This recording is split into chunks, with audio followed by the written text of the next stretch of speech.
Oh, fuck, that's good.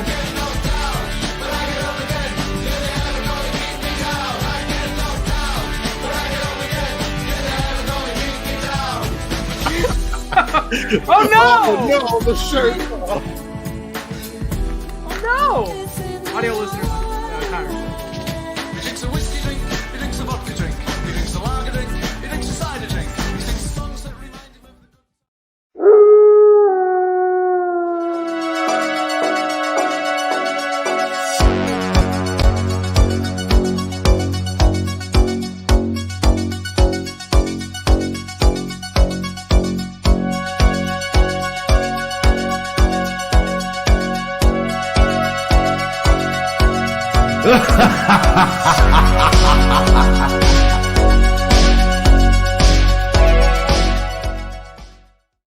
What's up, my ghouls and goblins? I was just vibing to that song, dude. I love that Reeloween synth intro. I love it. It's a little John Carpenter-y. I love it. I think we might just have to rock with that like after Reeloween. That might just have to be the really scared song because it's so good. It gets me pumped up. Gets me creeped out and freaked out. I'm ready to be spooky, baby. Happy Reeloween, my ghouls and goblins. How you doing? How you guys doing out there? You ready? Are you ready for the season? It's our favorite season here on this show. It's getting nice and crisp and cool. A great time to just hide in your house and watch the scary stuff. Great time to talk about it. And we got a lot to talk about. But this isn't just you and I. No, never. We got to bring in, for Reeloween, for really scared, got to bring in the top goblin. Kind of breed love. How's it going, buddy? What you got there, friend? This is a Dugarita, a homemade one. Just got back from Red Lobster. Had one there. Didn't make it quite as good as they did, but you know, it's still good. Hey, still good. Cheers to you, brother. Cheers. It's for you. I will say that the that intro music, we got to keep that. I was vibing too. Right? It's bumping, man. Shout outs to what's his name? Carl Casey at White Bat Audio for just uploading some sweet royalty-free synth tunes. Love it. There's to him. Favorite ghoul in the chat. How TF are you, my favorite ghoul and goblin? How TF? How TF are you, fellow ghouls? I'm great. It's been a long day. It's been a long week. I'm always so thankful to be able to come back and do this show. It really is a great reprieve from the day-to-day and all the stress and all the insanity, the constant barrage, tidal wave of shitty feelings that we are subjected to. That's right, Chris Anthony. Oh, there he goes. Homemade Ducaritas. What is the recipe, Connor? What do you got in that cup, that glass? I mean, can I guess what you have in there? Yeah. Mountain Dew? Yeah. Tequila. Yup. What kind of tequila you got? Spolan. Okay, I don't know. That sounds mean. That sounds strong. Yeah, it's got Whoa. It's got a skeleton riding a rooster? An angry cock. An angry cock, yep. Charging across the battlefield. Love to see it.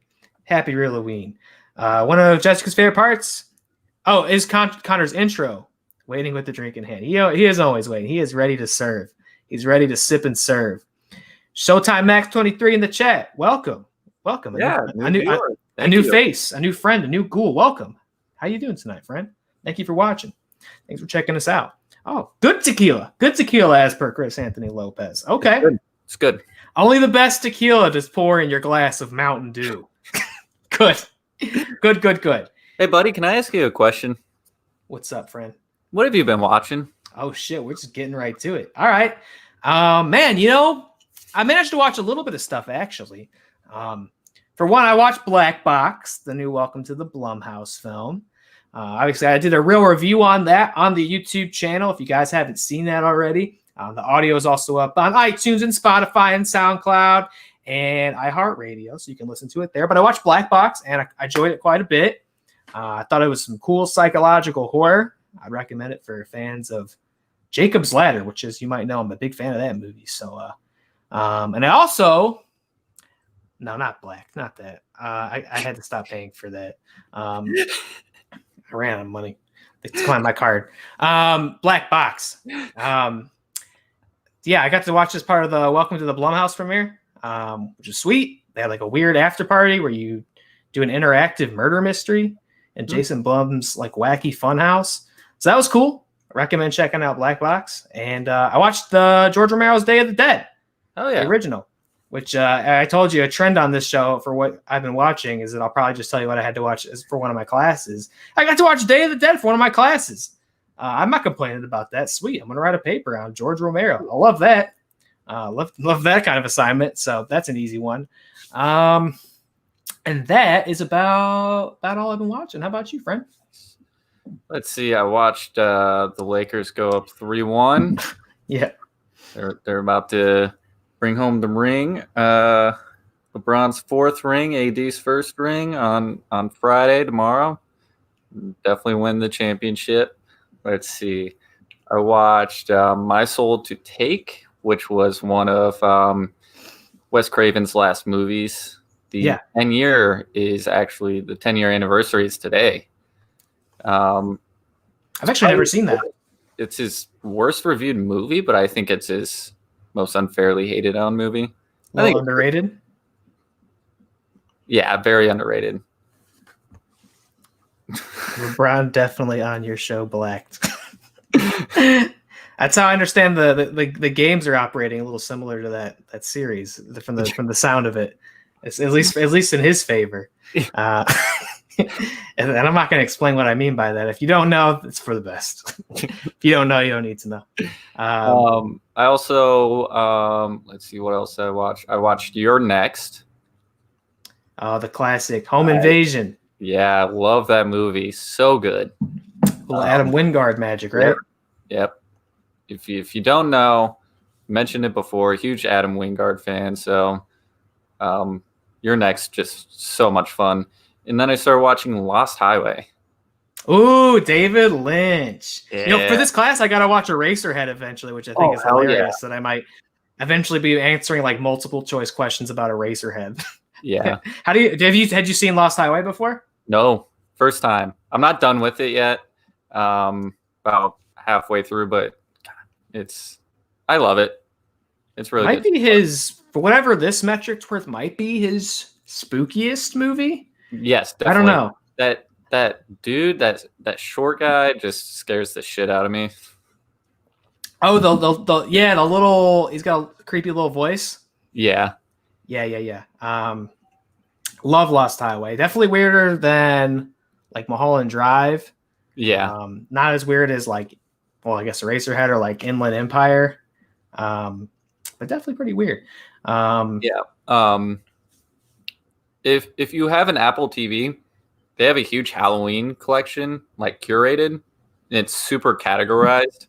So you got like the Universal Monster movies. You have the evolution of horror, which like goes from like, way back all the way up until like movies that revolutionized horror by like decade.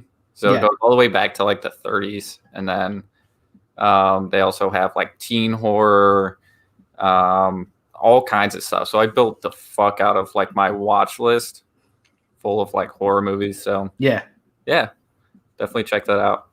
Right on. Love it. A good week of watching. And we got a lot to talk about tonight.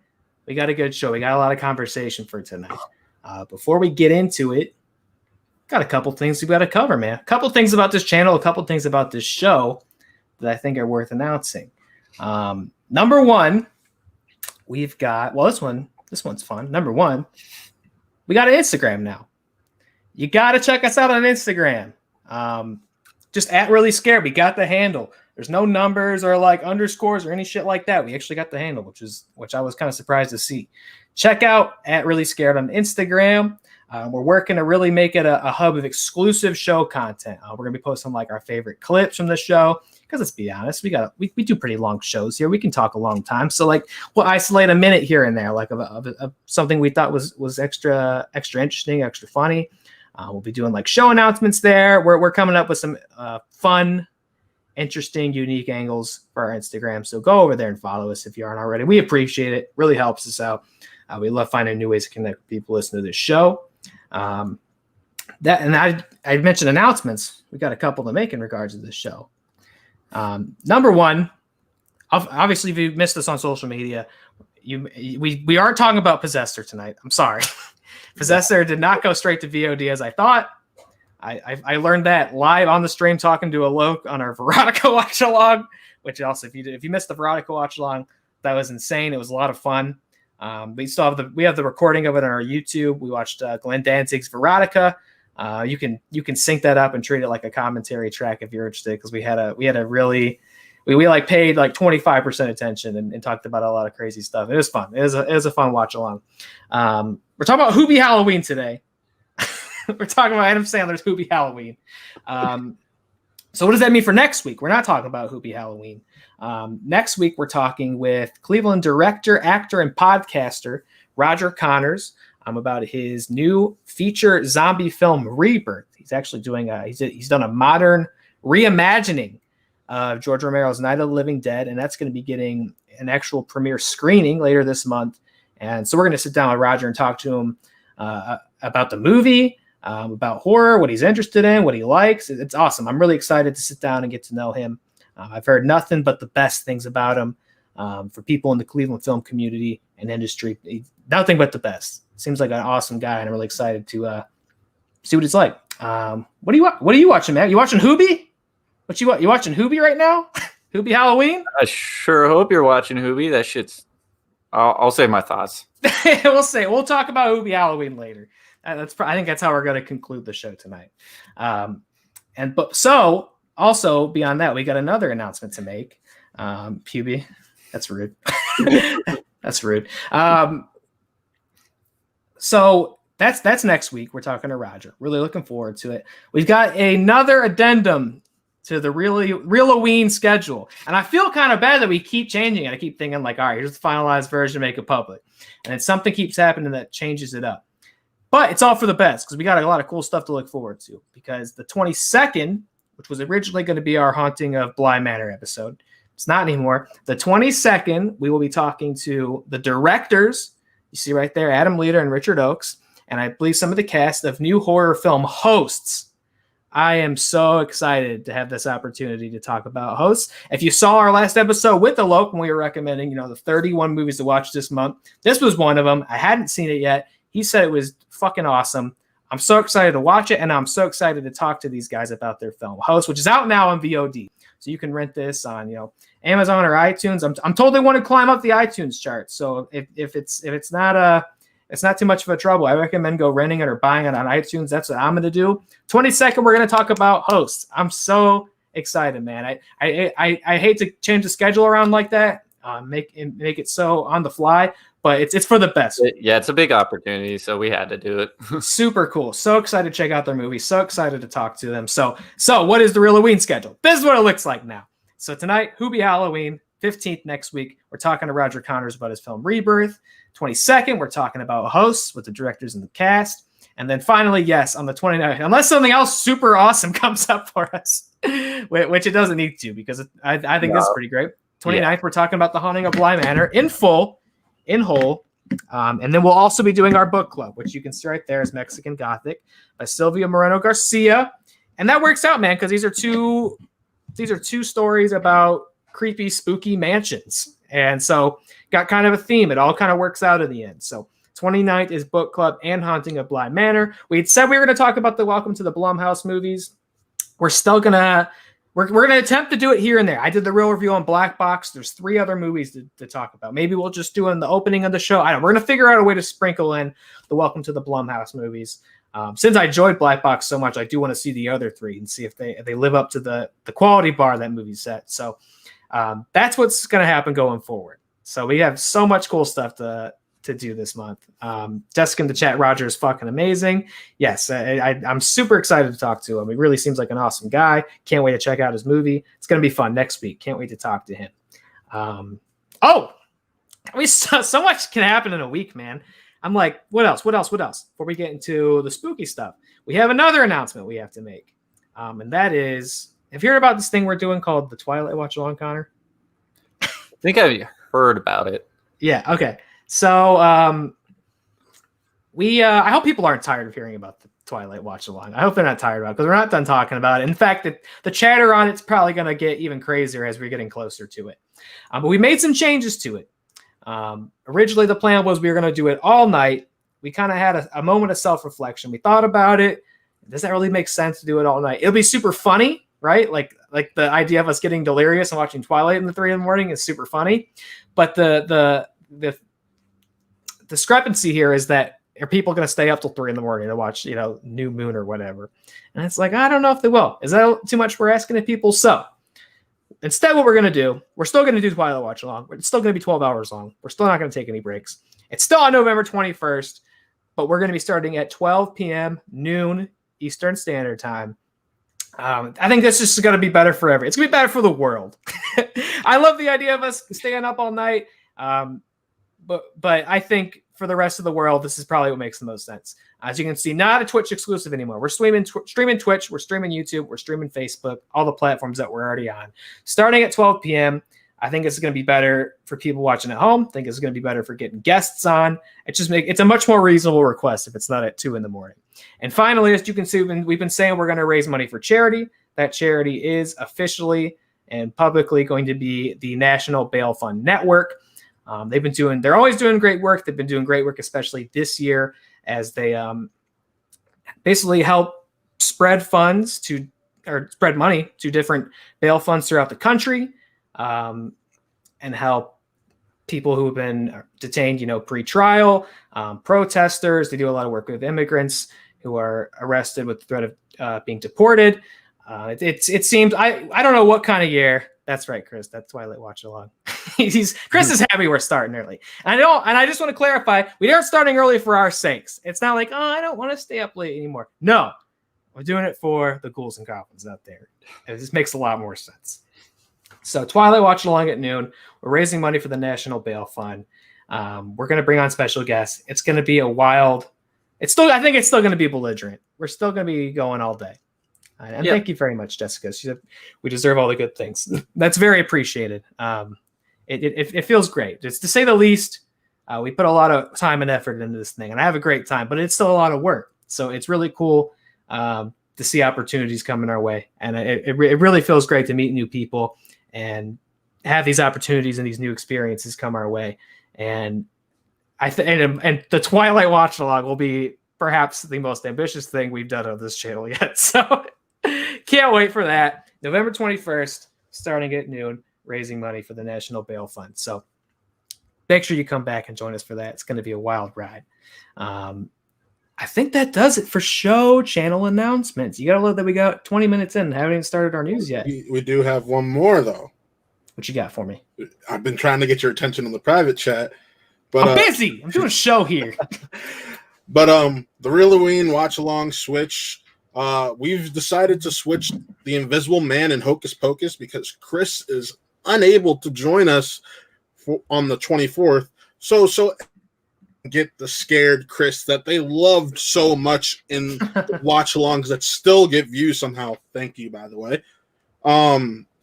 We are doing Invisible Man on the 17th instead of the 24th, so we can hear Chris scream. I love hearing Chris scream.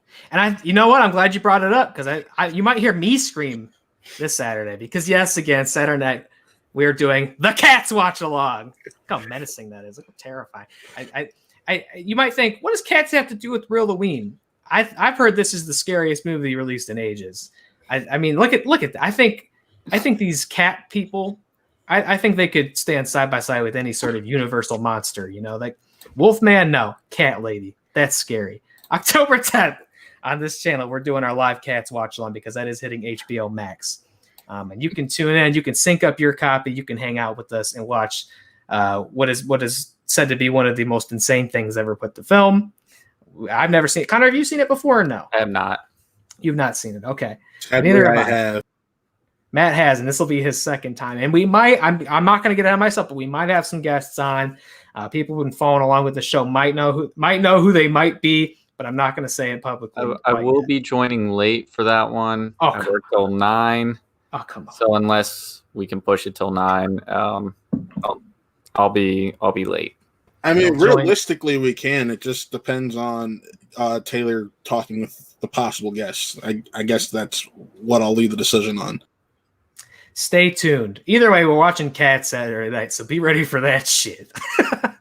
All right. Let's get to the news. Ghouls and Goblins, we got a great show for you tonight.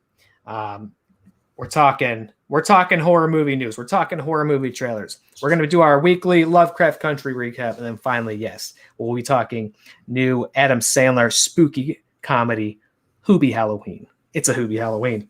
Let's get into our news. Let's do it.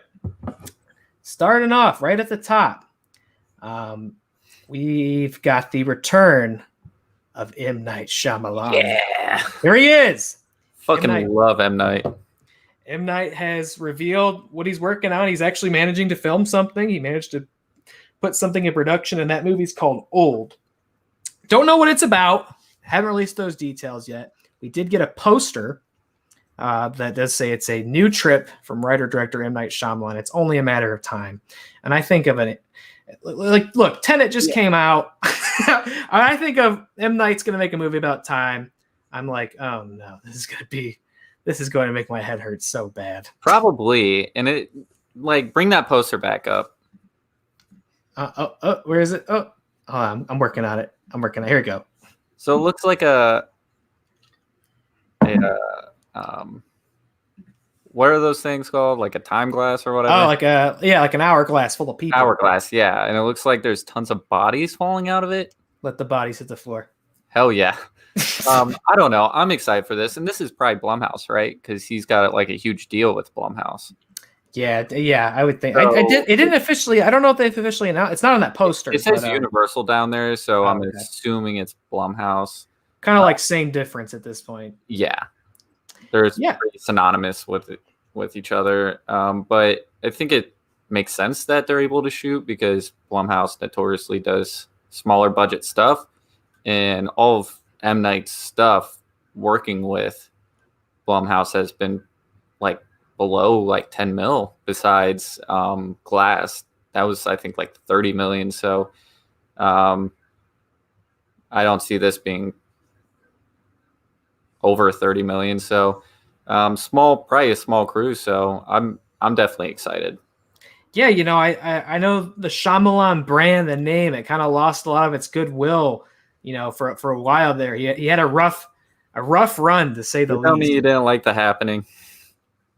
You didn't like Mark Wahlberg talking about bees.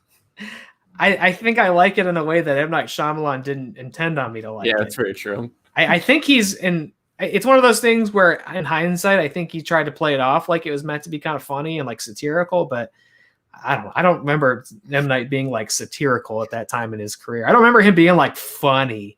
I don't think it was meant to be funny. And then, but yeah, the new Glass Unbreakable stuff, I dug it. I didn't like Glass as much as Split, but I still liked it all right. Mm. I mean, I'm on board again. He definitely lost me for a run there. But Visit, like when The Visit came out, everyone was like, "Oh yeah, M. Night's back." Yeah.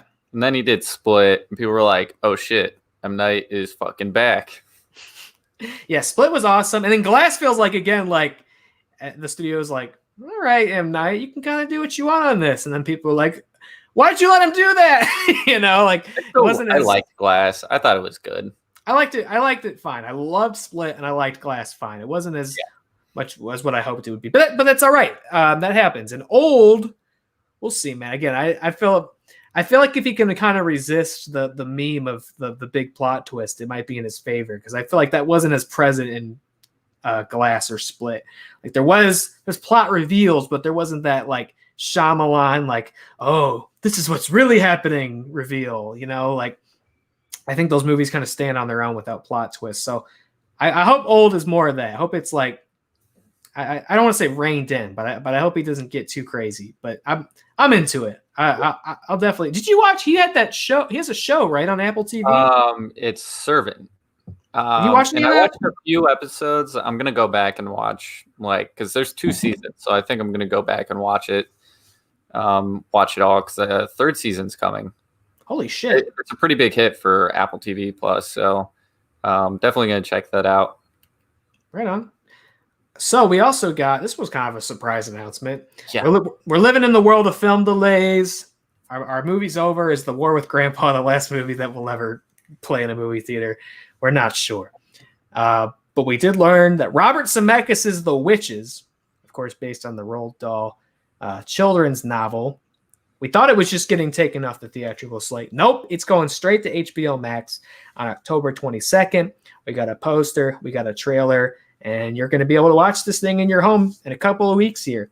What do you think that says to perhaps the quality of this movie? Do you think that that's not really a ringing endorsement? I don't think it says anything about the quality. I just think it says something about the landscape of, movie going. Yeah. In today's climate. Because if you think about this, they would have to push it back if they wanted it in theaters. And at that time, 2021 is already packed. Yeah. And 2022 is getting packed now. That's true. The next 2 years are going to be packed. Everything that you were going to watch this year is coming out next year, and everything that they were going to make next year is coming out the following year. Yeah. So seems to be the trend. It's going to be packed. So no matter what month they release this, it would be overshadowed by something bigger. Yeah, it'd be easy for, even with this, I'll pull it back up, even this crazy cast, I feel like it'd be easy for something like this to kind of get lost in the mix. But and so, I mean, we're still waiting on the Snyder Cut, and that's all I'll say. I won't say anything more about that, but we're still waiting on that. Yeah. So why not put Witches on there and try to build up some, subscribers, and then have those for the Snyder Cut when that comes out. So I think it makes sense. I don't think it says anything about the quality because they also released a trailer with it. Did you dig the trailer? I dug the trailer. Yeah. The original movie scared the shit out of me when I was little. So I'm excited for this. They kind of held their cards close to the chest. You didn't really get to see how potentially yucky this witch transformation is. That's like, I feel like that's the money shot of this. That's what everybody wants to know. That's what's most memorable and iconic about the original Witches. Yeah, with Angelica Houston just peeling off her skin, and it's like, ooh. Yeah, legit horrifying. Really, not even in like a kids movie way. Like, no, that was legit terrifying. Yeah, you watch it still, and you're like, that's disgusting and weird and scary. So, I don't know. I don't. It's been years and years. I've never really revisited that movie. I don't. Is there like a? It's on Netflix. I had to give it a spin. I don't remember. Is there a lot of mice action in that one? Yes. There is. Okay. Turns the kids into mice. Because it looks like there's a lot of mice action in this. Yeah. It looks. I mean, look, we talked about it before. We obviously talk about the nitty gritty horror stuff, but I like a lighter, spooky movie too. I mean, we're doing the watch along of Hocus Pocus on this channel later this month. I love movies like that. This could be one of those type of movies. Yeah, I really like. I am a huge fan of like Monster House. Yes, it's a fucking classic. Paranorman. Isn't that Robert Zemeckis? Monster House? Yes. Yeah. Paranorman is super underrated. Not enough people have seen Paranorman. Coraline, big fan. Coraline. You have Frankenweenie.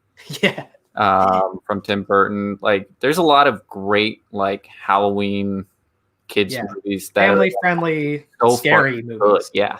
Yeah. So, I hope this is one of those. I hope it's not a stinker. I hope it's just like, hey, this is the world we live in. We would rather put it out now than later. I mean, I'll check it out, and maybe we'll talk about it more on the show when we have the opportunity to do so. Check it out. And I mean, look, I'm all for getting to watch these movies in my house right now because it's looking like I wasn't going to the theaters, and it looks like nobody's going to be because movies are done, dude. Movies are postponed. Period. Like they don't even need to individually announce these anymore. Just they need to post movies are delayed. That's it. Yeah. And to that end, I mean, I feel like we should have like its own theme song, like the COVID segment at this point for what shit isn't happening. We got a lot of shit that got. Yeah. I mean, I just block it all together at this point because Jurassic World Dominion, which is really the first major production, like big studio blockbuster movie that said, okay, we're going to go back to filming right now. They're the first ones to try it out. this isn't the first time they've had so the crew tested positive. A couple people tested positive for COVID on the production of Jurassic World Dominion, and this isn't the first time this has happened since they've tried. And so now, not only is production delayed, but you can see right here, they're pushing the release date on this thing all the way back to June 10th, 2022. They just know, and they know, like, all right, we're not going to make this in any quick amount of time. Yeah. And this is far from the only blockbuster to get that treatment. By the same token, one thing that, there was a COVID break on a set of another movie, but it did not get delayed, and I'm super happy about that. Yeah, I literally can't fucking wait for this movie. Scream 5 or Scream. I don't know. Scream. Yeah. I don't know. Scream 2022. Yeah. Yeah. I think that's what they said anyway, which maybe they were just anticipating this was going to happen. But crew members on Scream 5 or Scream 2022 also tested positive. Didn't delay production because apparently they weren't in the main pod, as they call these things. So the cast didn't get, they were able to continue production even if certain people couldn't come to work that day. So Scream 5's rolling on. We'll see. We'll see at what pace it does. Escape Room 2, which is a movie I hardly even knew we were gonna get. That's I guess was gonna come out this year. Yeah, January. Yeah, they haven't posted a trailer or post or anything like that. But apparently it's done. They're ready to release it, but they're waiting until next year sometime. I don't think they've said what day next year. The first one's really good. It's okay. I liked it. I thought there's some, I think, cool scenes. Obviously, really cool set design. I remember being like on board until like the last 10 minutes. Yeah. I remember thinking the setup for Escape Room 2 was super dumb. I was like, really, man, we need another one? But the actual Escape Room scenes are pretty solid. And I didn't know this, but it seems like the director of Escape Room couldn't wait to make Escape Room 2 and made a movie called Follow Me, which takes place in a escape room. Oh, I didn't know that. Yeah. This dude just really hyped up. I fucking love Escape Room. I can't wait for Escape Room 2, so I'm going to make a movie about an escape room called Follow Me. And he also did Escape Room 2? Yeah. Wow, this dude's just on a wave. Good for him, When you're passionate about something, just go out there and do it. Another movie, Jessica, if you're still watching, avert your eyes because of scary content on the screen. Terrifier 2. Terrifier 2, which was a movie that we were supposed to get this Halloween, but isn't coming out. Why? Because of fucking COVID. If anything could have come out, I feel like Terrifier 2 would have been fine. Like, what? Why is this thing not coming out? It's like the first one had like a cast of like 4 people. Yeah. It sounds like it was done. It's not like, we're just going to take a break from filming. It sounds like it was done. It's going to come out in like 2 weeks. And then they were just like, actually, never mind. We're going to wait. I feel like I'm sure that this would have gotten some, limited release.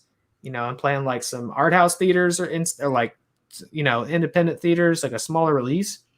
But like, it was definitely just going to release at home in VOD and shit, I would think, right? Why not put Terrifier 2 on Shudder? What are you guys doing over there? No. Terrifier 2, like grabbing the rights to Terrifier and Terrifier 2 would be huge for Shudder. Because Terrifier is like hot right now.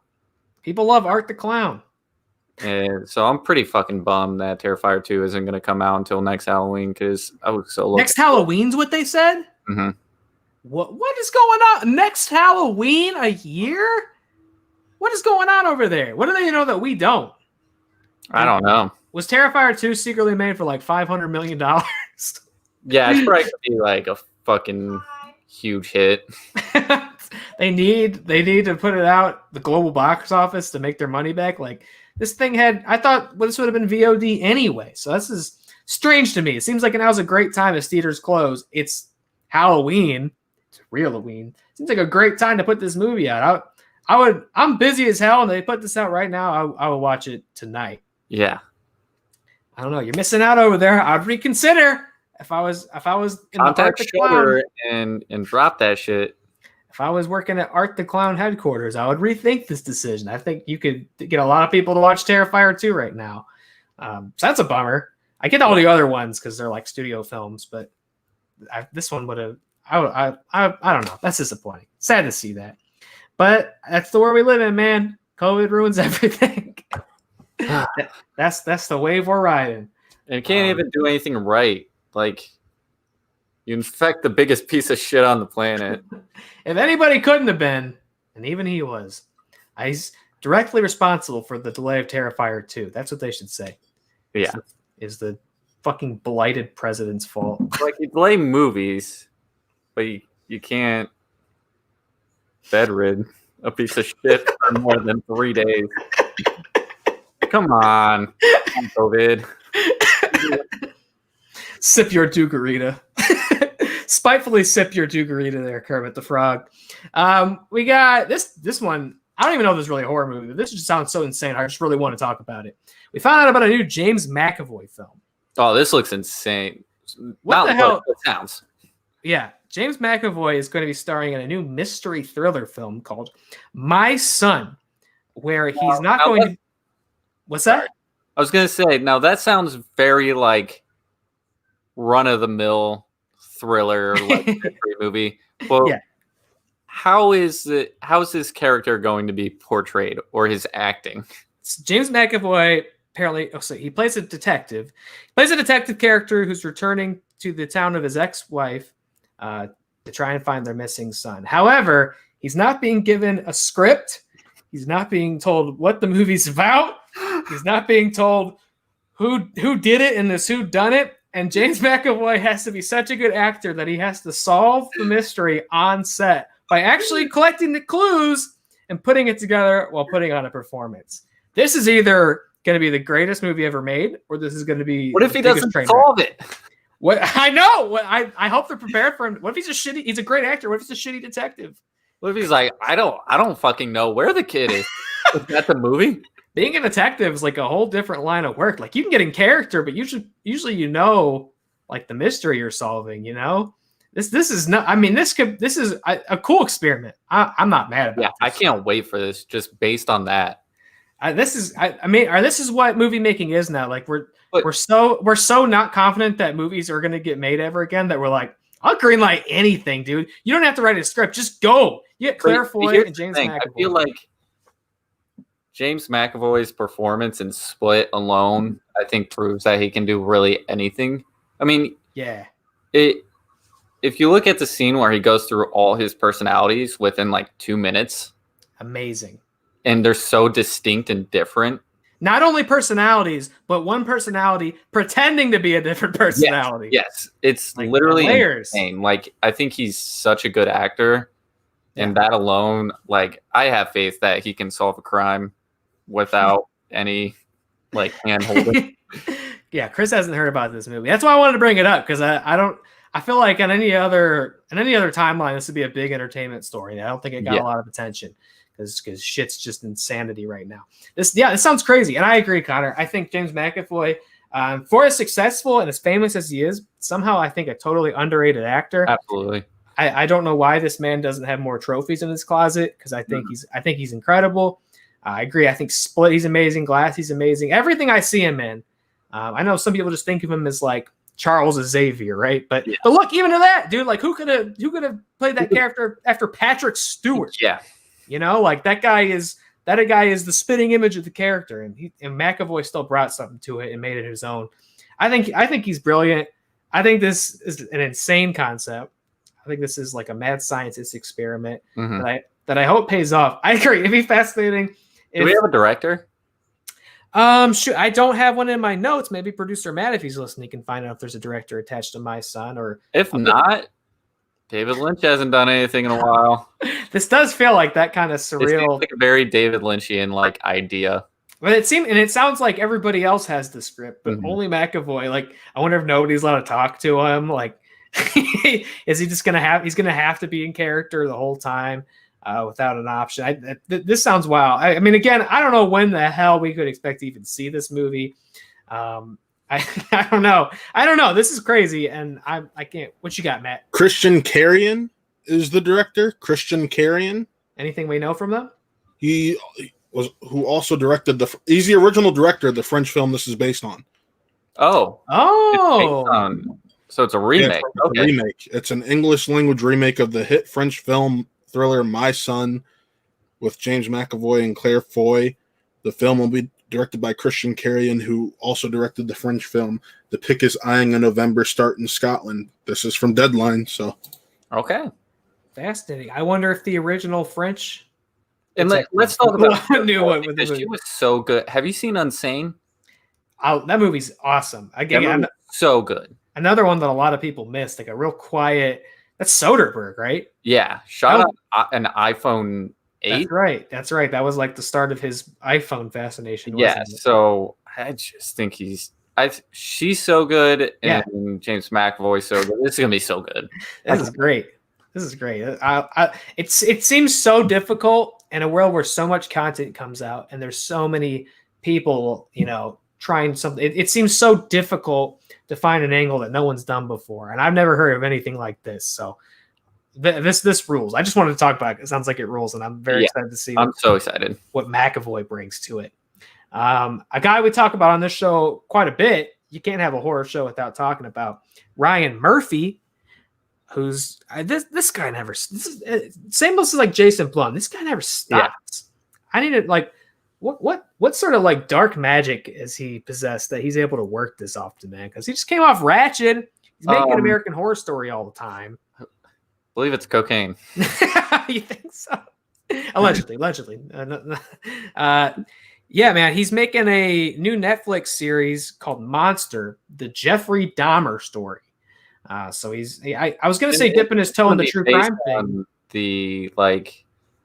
It is interesting. This isn't going to be an American crime story or whatever. Right. Yeah, he's done. I got a question for you regarding this. Do you think we can see it filmed in Cleveland?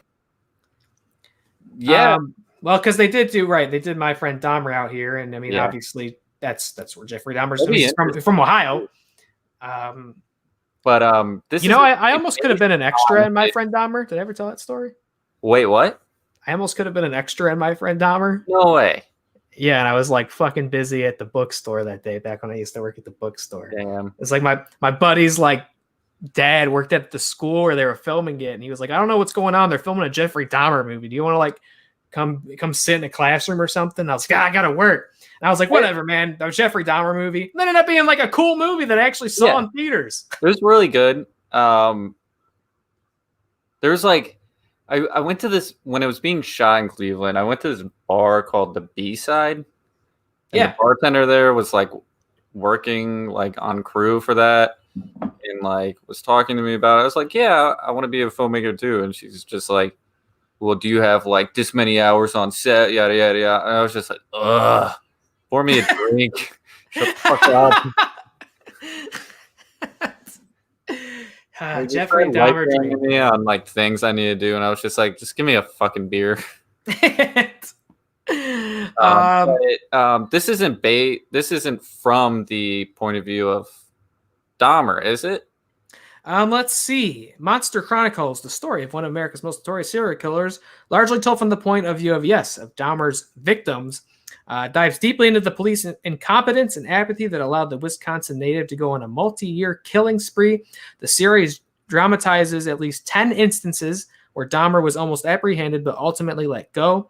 The series also is expected to touch on white privilege, as Dahmer, a clean-cut, good-looking white guy, was repeatedly given a free pass by cops as well as judges who were lenient when he had been charged with petty crimes. There you go. There's the whole blurb. So it's just so weird. Like, what does Ryan Murphy want to do? Like, this sounds everything. Like a crime story, but also sounds like Mindhunter, and it sounds like, just another show. Like, I don't know. You would think this would be American Crime Story, but since he does have this like huge deal with Netflix, he was probably like, here's an idea I wanted to use, like 6 seasons from now on American Crime Story. We'll just make that into one of your shows. Yeah, that's what, because there's quite a true crime market and success on Netflix. I meant to bring it up earlier, but I think I even saw earlier that Jessica was saying in chat she's watching a new true crime series on there. It's always something true crime. Yeah. That seems like strangely one of their big markets. I mean, even earlier this year with like fucking Tiger King, right? Like that's the Ted Bundy stuff they did. They did a actual film, and they did a docuseries. Like that was huge. Both of them were good. Both of them were good. Those were huge for them. I never know how to feel about like. I've never watched I never listened to the tapes. I'm never sure how to feel like about the way true crime is depicted. Like there's like a weird balance where it's like sometimes it's always interesting. Can't deny that. Always informative, but it's also like sometimes it borders on like exploitative. It's always it's strange our fascination with true crime. Yeah. But I think it's the mystery, like the shock and awe and the like unbelievability of it. Yeah. Like I always think back to like Zodiac. Like that shit fascinates me. Yeah, fair enough. I love Zodiac. Yeah. And I love Mindhunter, by the way, too. Yeah. Like some of these things, but they balance it well.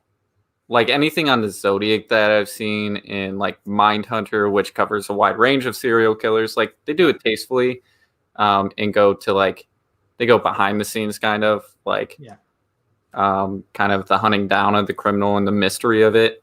But there are some stuff where it's just like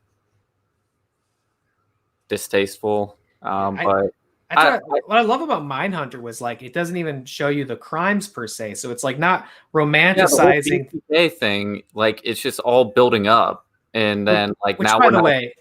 By the way, I'm so upset that we may never actually get more Mindhunter at this point. I know, because we're never going to see like the whole BTK thing pay off, and I'm just like, the fuck.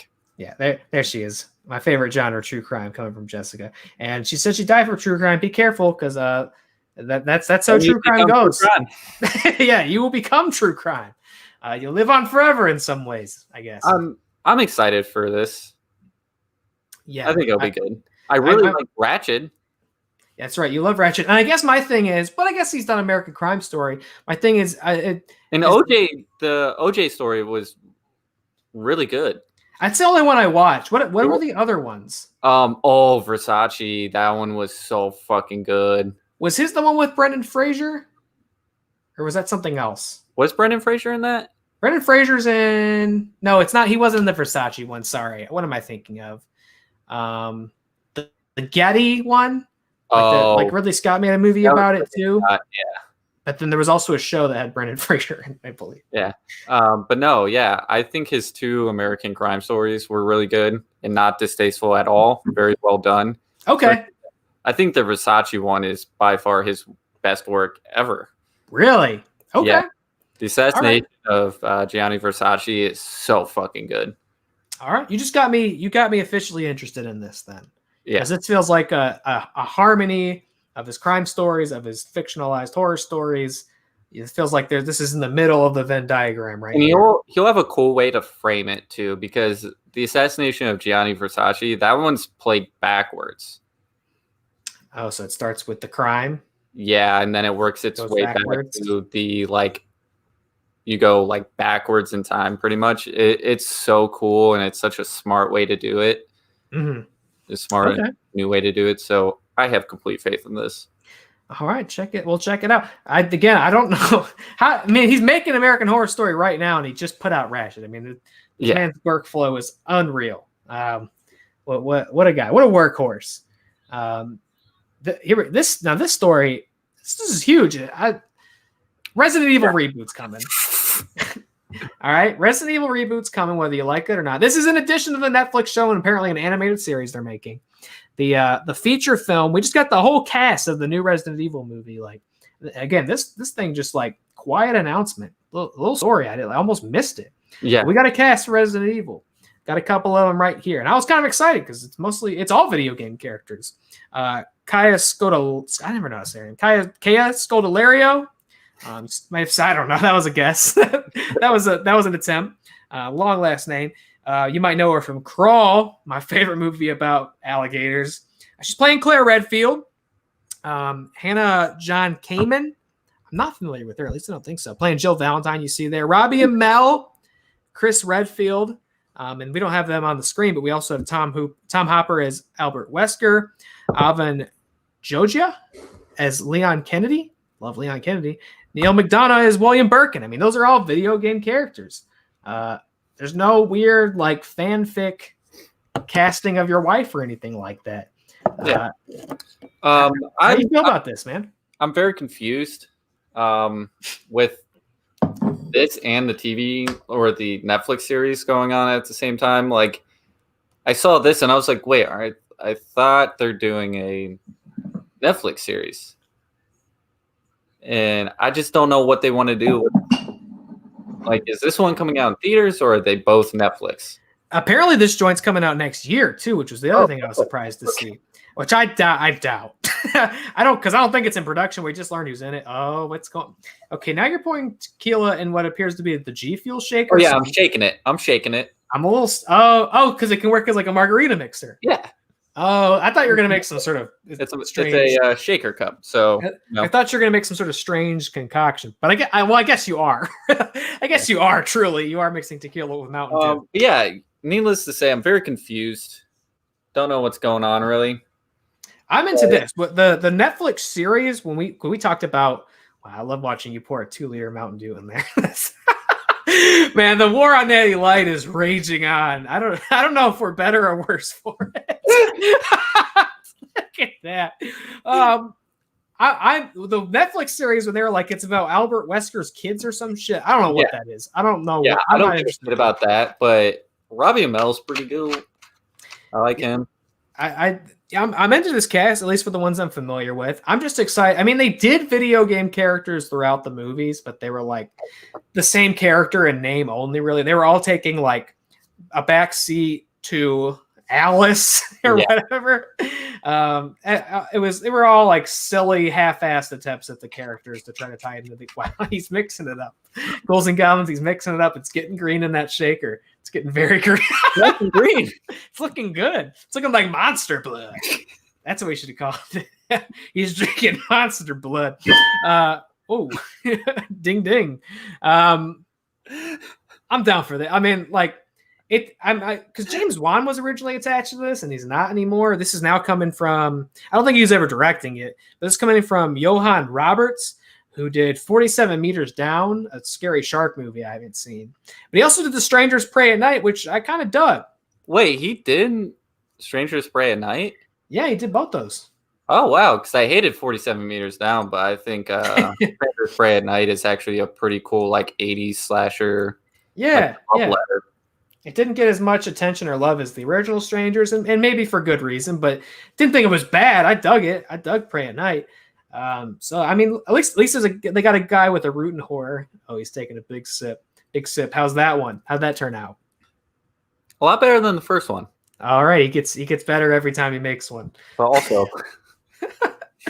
a bit of tequila today. So yeah, dude. I mean, I don't think this is coming out next year. I sincerely doubt that. Especially if it's going to be like you were wondering, what kind of movie is this? If this is going to be as big as the Paul W. Sanderson movies, I mean, that's got to be. I hope so. I hope it gets a bigger following. Yeah, the Roberts, the director, said he really wants this to get back to the games. He wanted to make a adaptation of the game instead of like a weird, remix of it. This was going to be like a 1-to-1. So that's, I mean, Leon's a Resident Evil 2 character, and so that's interesting that they're all in this film together. Well, he kept mentioning the first and second one in that quote. Right. So I think we're going to get some sort of proper Raccoon City movie, which I'm into, because the movies quickly got away from that stuff. Like by movie 2, that shit was nuked, and then they made like 5 more of them. So and I mean, Resident Evil, the games have done stuff that's not Raccoon City, but I'd be excited to actually see a proper adaptation of that material and not some weird, insane, just fucking. I don't even know what to say. You're more the Resident Evil Paul W. Sanderson fan, I think, than I am. But I wouldn't call myself a fan. I would call myself a guilty pleasurist. You're a witness, at least. Yeah. I enjoy them for what they are, and I have fun with them. Yeah. But are they good movies? No. So maybe this will be good. I hopefully it's scary too, because the other ones got so silly action. Yeah, with a lot of slow-mo shot and shit. Yeah. So. Yeah. hope this one's actually scary. At least it sounds like they got the right idea going into it. So looking forward to the new Resident Evil movie. And lastly, before we get into our trailers, we're getting a new Addams Family movie. We're getting a sequel to the new animated one that came out last year. Watch the first one. And, it's very fine. I was almost kind of surprised to see that they were making another one. I guess, unbeknownst to me, the first one made like gangbusters. Yeah, the first one. I actually enjoyed the first one. Yeah, I didn't dislike it. I just thought it was fine. You know, I didn't think there needed to be more. But like we were saying, like I'm glad people are making spooky movies as my client likes to say, the encourager for the kids. I mean, my only issue with it, like, I liked the first one a decent amount. I just think I would have liked it more if it was live action, but I realized you couldn't do that one live action. Yeah, I mean, it's weird because like Oscar Isaac as Gomez is in live action. It's perfect in live action. And Charlize Theron. Yeah, like that cast would have worked in live action. Except for the kids. The kids wouldn't have because they're both like close to 20. Okay. Yeah, no, it was Jessica. Yeah, we went out with the kids in October last year. We saw it. I like movies like that for the young people, like spooky. The first I thought it was fine right now, so I might check it out. Oh, it's on Hulu. There you go. I didn't know how successful that first one is. Apparently, very successful. So much so that they made another one that's coming out Halloween next year, 2021. So there you go. I mean, that's a good thing about animated movies. You can just do all that remotely. That's true. Yeah, that's true. You can make movies from home that way. So there you go. Next Halloween, we got some Addams Family to look forward to.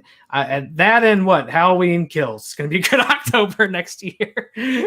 So apparently this thing made $203 million worldwide on a $24 million budget. Yeah, dude, this thing crushed it. I had no idea because I hadn't really heard anybody like talk about it afterwards or anything like that. It just kind of came and went. Now the ghouls and goblins showed up. The low ghouls and low goblins showed up in mass for that thing, man. The hordes of the young showed up for Addams Family, and I was one of them. I saw it too. I bought that ticket, and I'll go next year too. Hypothetically, if the world's still functioning by then. So Addams Family 2, 2021 Halloween. You got that to look forward to, and I am. Got a couple trailers to talk about, starting with The Call. That splits us right down the middle. Man, this thing looks silly. Yeah, it does. Lynn Shay and Tobin Bell, your like residential horror grandparents, getting to be in the same movie. I feel like that was the whole concept behind this. Yeah, you see that movie title at the top. What does it say? The Call. It said from the creator of Final Destination. Oh yeah, Timothy Woodward Jr. film. I know you're a fan of the Final Destination. Oh yeah, I'm a huge fan of the Final Destination series. Why they haven't made a sixth one, I don't fucking know, but they need to already because those movies are great. They'll get to it. Yeah, I hope so. This looked like Saw meets Insidious. It's got the two old people from both of those. Yeah. It seems like the script was just a mashup of both. I don't think Tobin Bell can turn off the Jigsaw thing. It's so like intrinsic to him. Maybe it's just me. I was but just waiting for him to like say, "Do you want to play a game?" Yeah, he's just always down in this register. Everything he says, it's just like it's so he's just menacing. He's just maybe how he is. Maybe he can't turn it off. They just let him be himself in the Saw movies. I think Tobin Bell is always like a welcome face in horror. I'm excited to see him. I was like, I perked up when I heard his voice. I was like, hey. Even in what that Jigsaw movie, it was like there was no respectable reason he would show up in it, but he did, and I was like, this movie would be a lot more boring if he didn't show up in it. I will say Jigsaw is unfairly hated on as well because that movie's great. Great. I love Jigsaw. I thought Jigsaw was fantastic. I thought it had like a crazy twist that I did not see coming. The whole time I was like, how are they going to explain this? Are they retconning shit? Like, is this a true sequel to the first one? What's going on? And I was like, oh. I just remember going into that movie like already having given up like anticipating the twist. I'm like, whatever, dude. You're gonna you're gonna spin it somehow. That's it's very when the twist becomes like formulaic, you know, like that's the thing. I guess with Shyamalan earlier, I was saying like when Whatever. when you come in like I wonder what the twist is. I don't want to wonder what the twist is. I want to go, oh shit, what's the twist? Like there's a twist, you know. And they get more convoluted as they go to, which is kind of charming in a weird way, I guess, that they have to get more convoluted to explain because they killed Jigsaw off like 5 movies ago.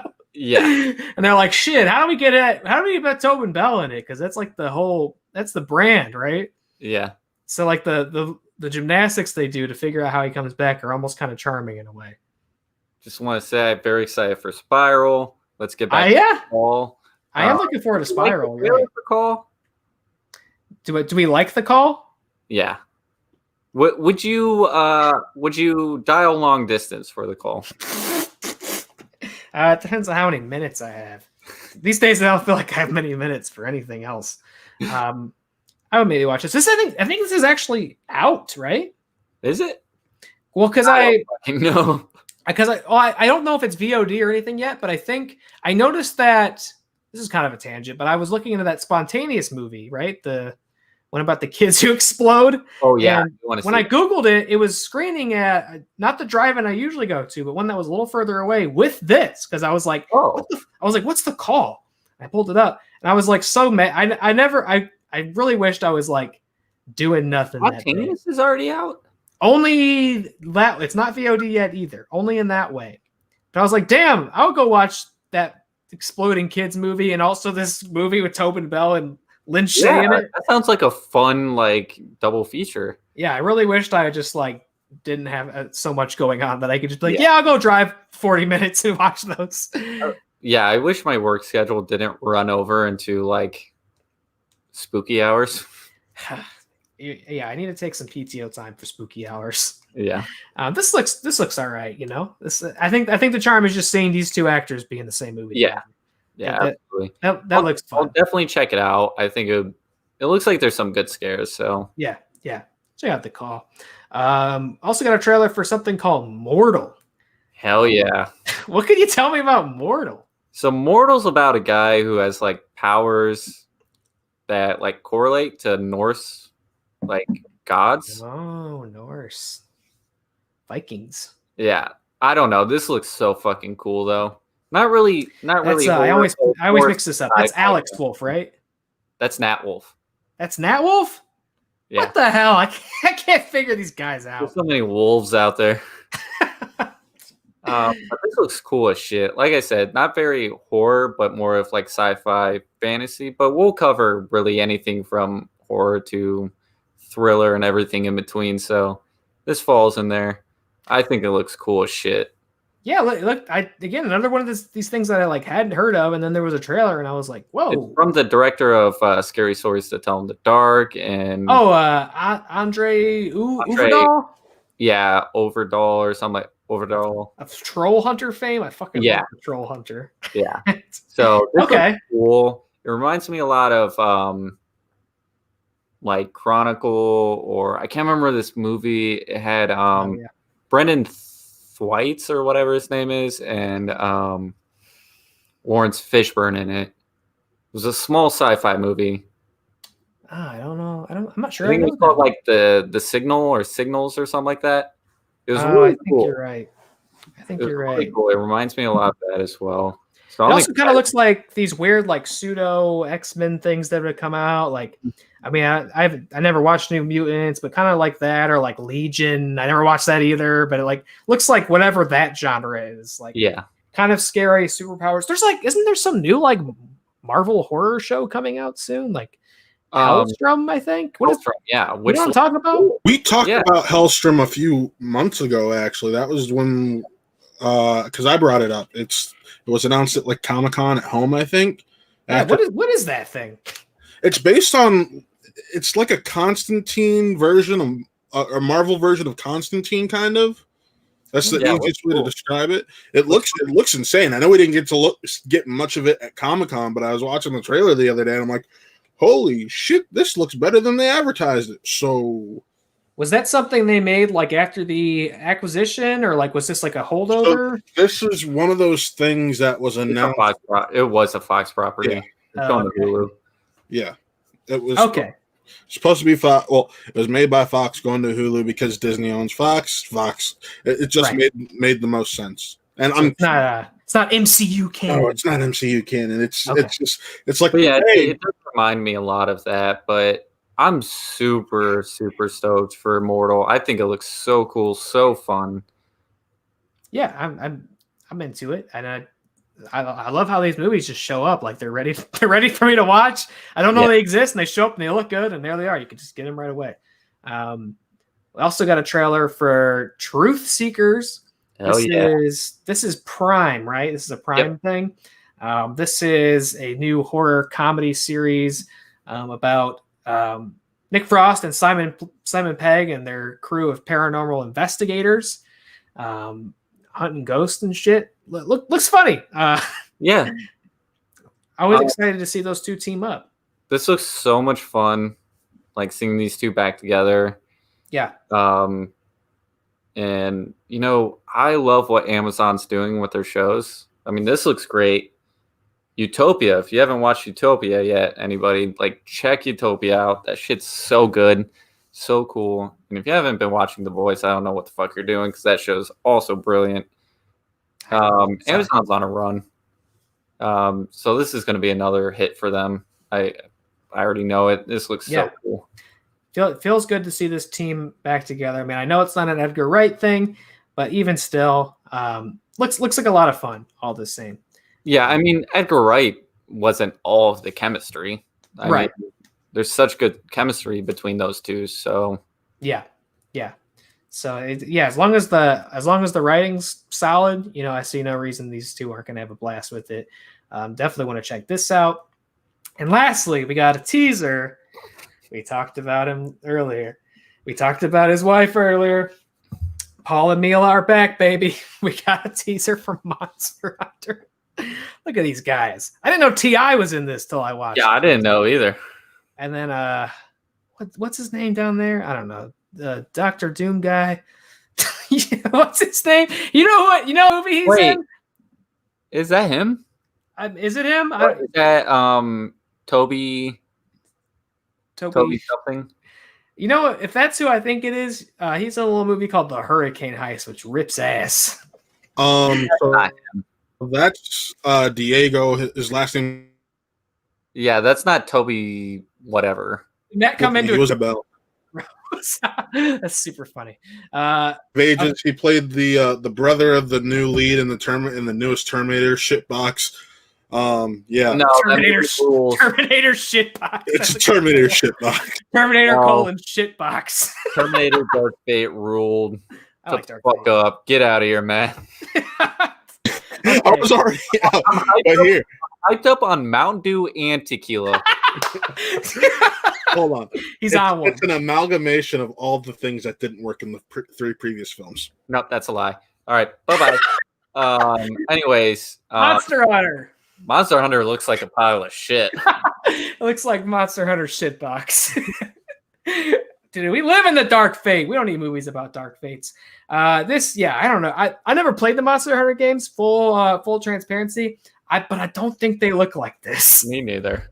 Again, this looks like taking a very loose idea of what the games are. Resident Evil was like, well, there's zombies in the games and you shoot at them. And like, that's all that's consistent. And this is like, there's monsters you can hunt.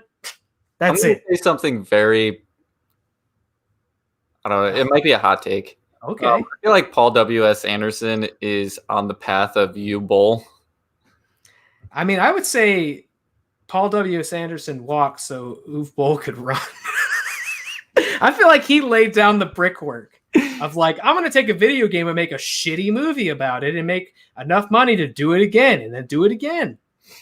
Although, I mean, Paul W.S. Anderson... When is Paul W.S. Anderson going to like challenge his critics to boxing in a ring and then just retire and then like talk shit to all the fans that not only donated money to you to make your last movie, but also the people that didn't donate because they just don't give a fuck about you anymore. That's true. I mean, it almost is. I almost feel bad about comparing anybody to Uwe Ball because seems like a genuinely like bad person. Like Paul W. Anderson's out here making bad movies, but I don't know anything about him personally that he would be a bad person. I mean, at the end of the day, he's getting to make these insane movies with his wife. I mean, that's pretty cool. Yeah.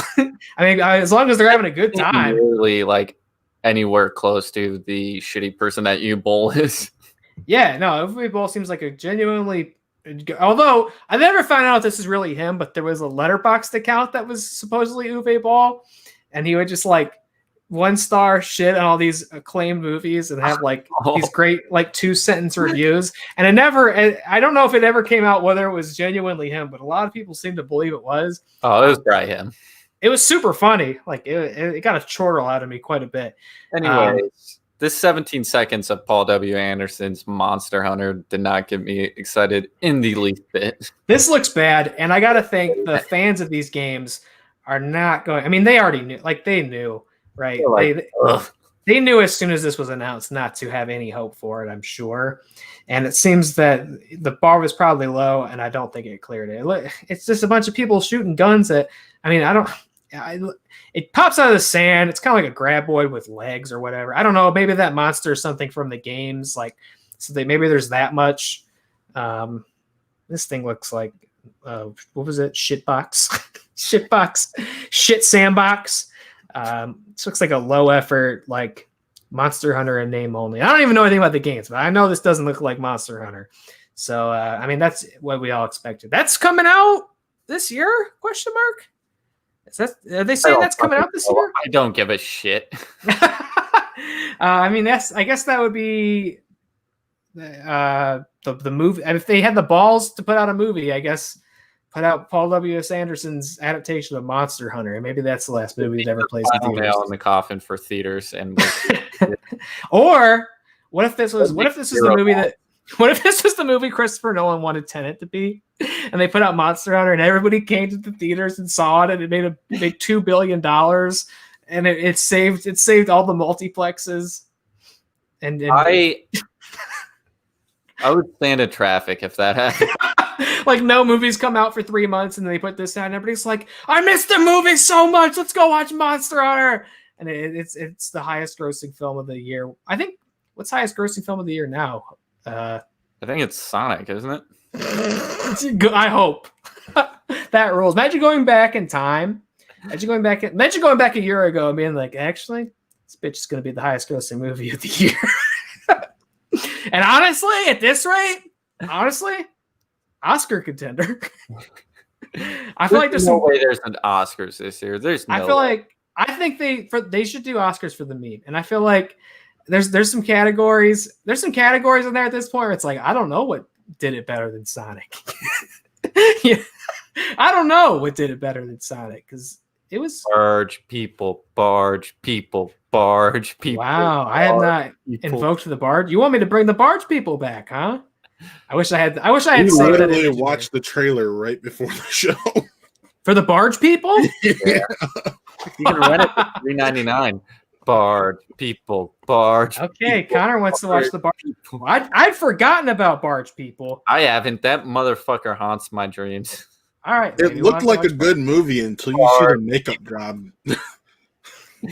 I was like, wow, Matt wants to watch the barge people. He just comes in, he's like, it looks good. Can we all three get on stream right now and just start chanting barge people?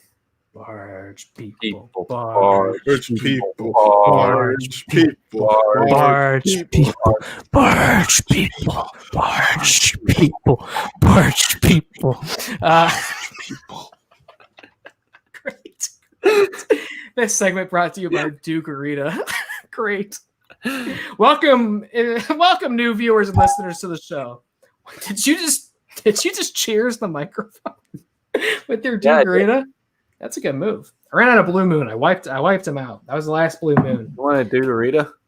Yeah, dude. Could you pass me one? Could you mix one up? About 40 minutes. Go ahead, and mix me one up. All right, man. Those are all the trailers for us. Hell yeah. So that means it's time to get into our weekly recap for Lovecraft Country. And I know Matt's been waiting patiently and excitedly to talk about Lovecraft Country, the newest episode That'd be episode 8. And holy shit, guys.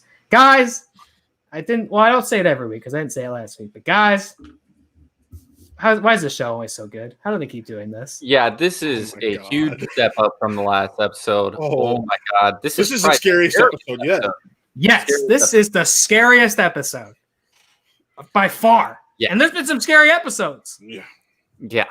Oh. God damn. Like when the scariest moment for me was when she's at the subway.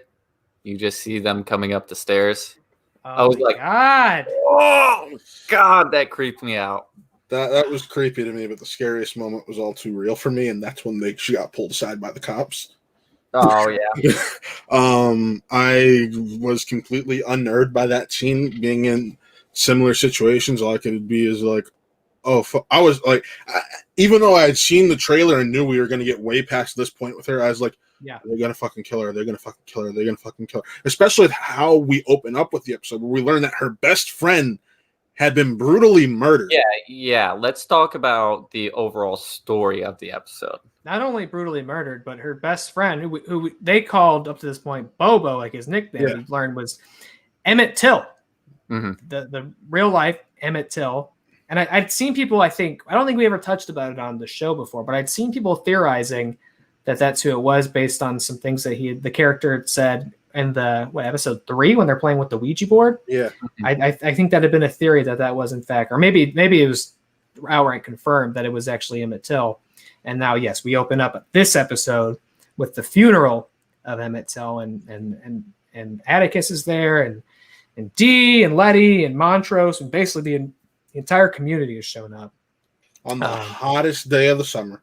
Yes, and she's able to smell his decaying body from way outside of the church. That broke my fucking heart.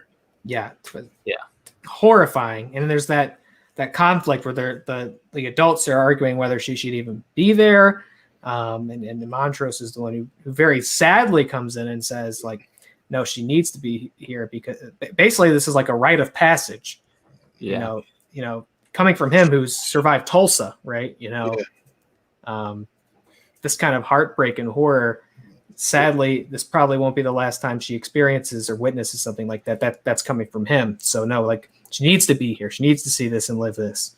Just what a fucking gut punch of a way to. I mean, that's the amazing thing about the way they balance the horror in this, right? It's like you have the crazy heightened fictional horror, and then you have the way that it weaves and ties in with actual historical events and tragedies and then societal cultural horror. So the whole episode is framed around like the hottest day of the summer, around Emmett Till's murder, and Dee,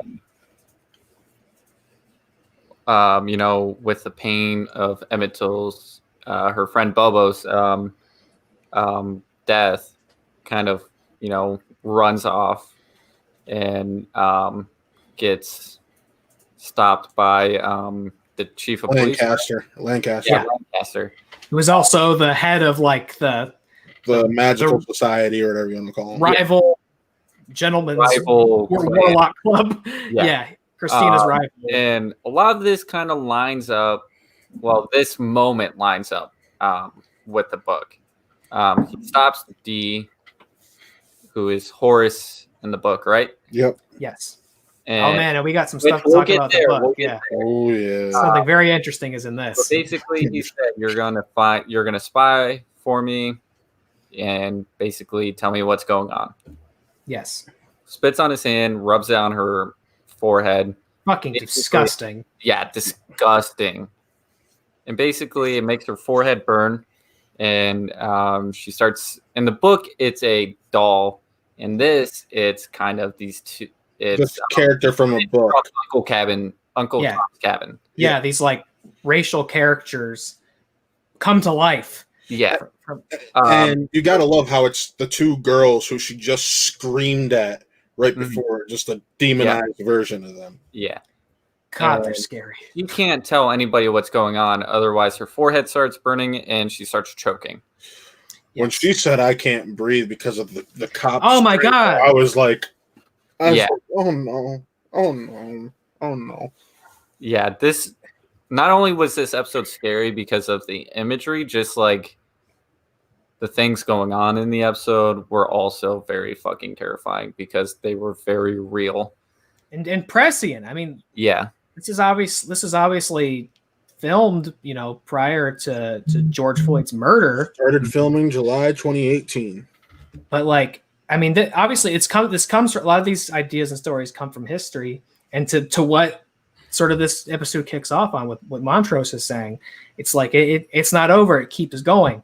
And so now we see like, well, you could have wrote this yesterday, right? Like based on what's happened this year, and they wrote it ages ago. It's just like a credit to the story that they're telling. Obviously, very gifted writers, very intelligent people, behind this show. And I agree that scene was just fucking harrowing. And that's just a kid in the alley with two police officers. That's before we get to the supernatural and the magical stuff. Yeah. So basically with these stories, she's, trying to run away from these like demonic little girls and survive the day pretty much. Let's talk about these girls, man. I gotta talk because they're so creepy. Let me throw up the image of them one more time because oh my god, that image still doesn't do them justice. No, it's all in their movements, the way that they like dance and run and jump, and the way they move in unison. Yeah, and I don't want to, and I know he's a producer on it, and Misha Green's the showrunner, but this felt to me like Jordan Peele. Oh, Jordan Peele definitely was like, "Fuck the doll, put these two in it." Oh, and the use of the music that they chose, let me in. I'm like, that's a Peele thing all the way. That was felt Jordan Peele all the way. So Jordan Peele, and obviously you could make some connections. I think Matt even brought it up last time we talked about Lovecraft. Was with us, this feels kind of like a different rendition of the Tethered, right? They're not her. They're not her. Hunter brought up the toys. I'm like, I could have swore I saw little girls that looked like her. Yeah, because in the book because she's a he in the book. She's being pursued by like this little idol, which again, if I remember correctly, is still like this racial caricature of like an African. You are correct. Chieftain or something like that. Yeah. No, that's just literally how blacks were portrayed in a lot of that's in minstrels and whatnot back in the 1800s and early 1900s. That's how blackface was. It was blackface, those big red lips, and I'm like, Jesus Christ. And I did find another picture of these two that I'm going to bring up in a moment. How fucking insane they're so scary. They were very creepy, very fucking scary. Those scenes with them coming for her. I remember a while back that the show put out a tweet that was like from the first episode, like the Shoggoth, and said like, this isn't even the scariest part of the show. And Chris was freaking out. He's like, it's not? No, it's certainly not now. No. It's certainly not. And the whole episode is her trying to basically escape these two. And by the end of the episode, you can see she's very fucking tired of running from them. And it's just like, what the fuck ever. Like, after she goes to the police station and fucking yells at him. And which is great. Yeah, that whole scene was so good. She's like, it fucking stinks in here, and then spits on him. And which is great, but also really fucking tense because I was like, oh my god, we're gonna shoot her right here and then. She's a little black girl and she just spit on a white cop. Like, that's a recipe for disaster, especially in that time. Like, I did love how because the one cop she spit on made the comment of like, I don't know how to say your African names. She spit on him and said, it's Hippolyta. That's fucking Greek. And I'm like, yeah. Yeah, because that's the other. I mean, George is dead. Her father's gone, and Hippolyta's missing. Nobody really understands what happened to her, and so her parents are missing, and she can't tell any of the adults what's happening to her because of the hex or the curse that's been put on her. And then furthermore, they're also so preoccupied with all of the stuff they have going on. Yeah, which we'll get to, but like after that cop scene. Yeah. God, they're so scary, man. After So- that cop, Ah! oh my god.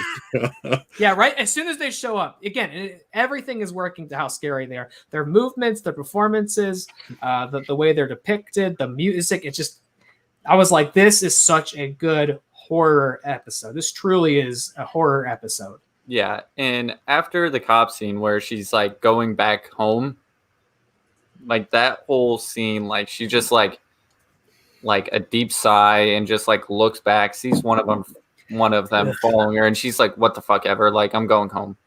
Yeah, And then there's the I one in was just front of like, her. "No."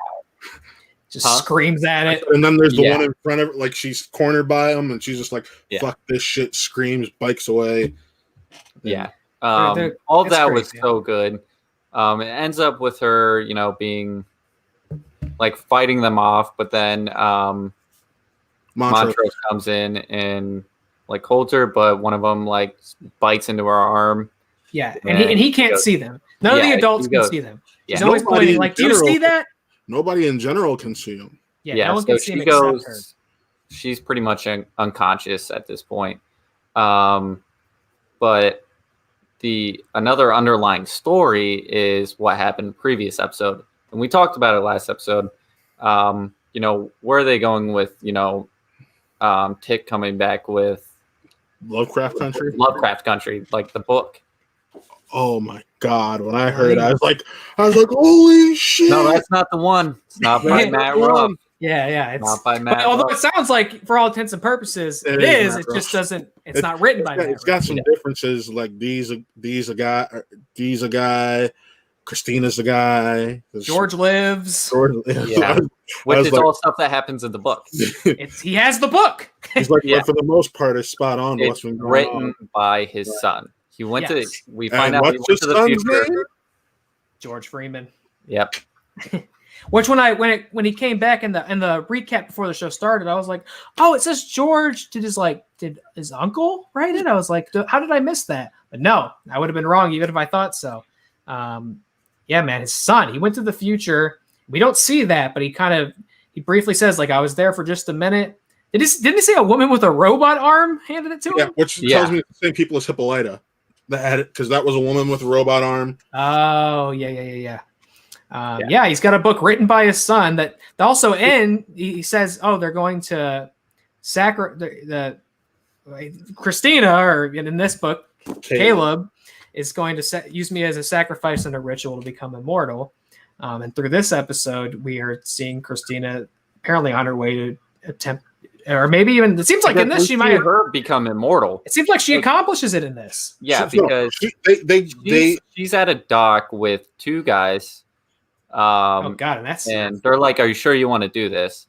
And at first, I was like, "What the fuck's going on?" Like they're gonna like tie her up with barbed wire and send her into the ocean to see if she survives. Pause on that real quick, because I actually had a complete issue with that scene. I understood the purpose of it, but that was a recreation of what happened to Emmett Till, and that was completely unnerving. They could have left that out, and I saw a lot of people feel the same way on Twitter. Doesn't matter that it happened in this case to a white woman. I get why they put it in, but I thought that was a step too far. Just one step too far. It's pretty fucking morbid. Yeah, it's a very hard scene to watch because they just, they shoot her a bunch of times. Yeah, they shoot her twice. They beat her up. They strangle her with barbed wire. Tie it to an air conditioner, right? Air conditioning unit, and then throw her into the water where she would drown. And comes up a second later, which, by the way, she's not immortal. She's protected. She brought up the fact when she gave Letty the mark of Cain that it's a protection. It's not. It doesn't make you immortal. That wasn't the protection. She already has the protection. She was able to become immortal. She died and came back. When you look at the scene, you can see the mark of Cain pops up on her. She's already had the mark of Cain. She's had the mark of Cain. It is there. I'm talking about when she's healing. That's when it physically pops up. It is there. Had it, though. It is no. Well, when she's William, she's had it. but not when she whatever that means. Yeah. I don't know how that works, but I don't think we've seen it on her before. But however, we've already seen her with the like immunity spell before, where people can't hurt her. We saw it when Tick tried to shoot her. Yeah, this is different. These guys certainly kill hurt her. her. They kill her. Yeah, she's dead, They kill her. and she crawls out unscathed. She is now immortal. She So it cannot seems like- die. It seems like she's succeeded accomplished. being immortal. She knows the spell. She knows it works. But let's So- while we're talking about this, because Matt, I do think I think it's interesting to bring up that she's murdered in the same way that Emmett Till was murdered. I think we should retrace how she gets to that conclusion, because I think it says a lot about her character and how she's, I think, becoming less sympathetic or empathetic as we continue. Mhm. Let's get into what the weirdest sex scene in all of television history. Man, okay, because like I remember when we talked about the Ruby episode again, I would like that where that culminates, and I was like, this is some shit I've never seen before. They go back to that well, and once again they made me go, I've never seen anything like this before.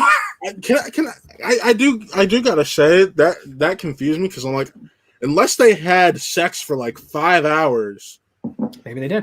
how did that like? But at the same time, how did that? It just seems like so short in the time frame of the episode, because the episode takes place over basically a single day. So Maybe they're having that tantric magic sex. I don't know. I can't pretend to know. Maybe it was a diluted potion. It was diluted with Mountain Dew or something. So it's interesting because after everything that's happened, Ruby is still hanging out with William / Christina. Still doesn't seem completely disillusioned with their dynamic. And after the funeral of Emmett Till, after she's grieving, she just kind of has this breaking point where she takes the potion, turns back into the white women. Christina's already has William. So now you have two people taking potions to turn into other people other people, and then have sex as other people.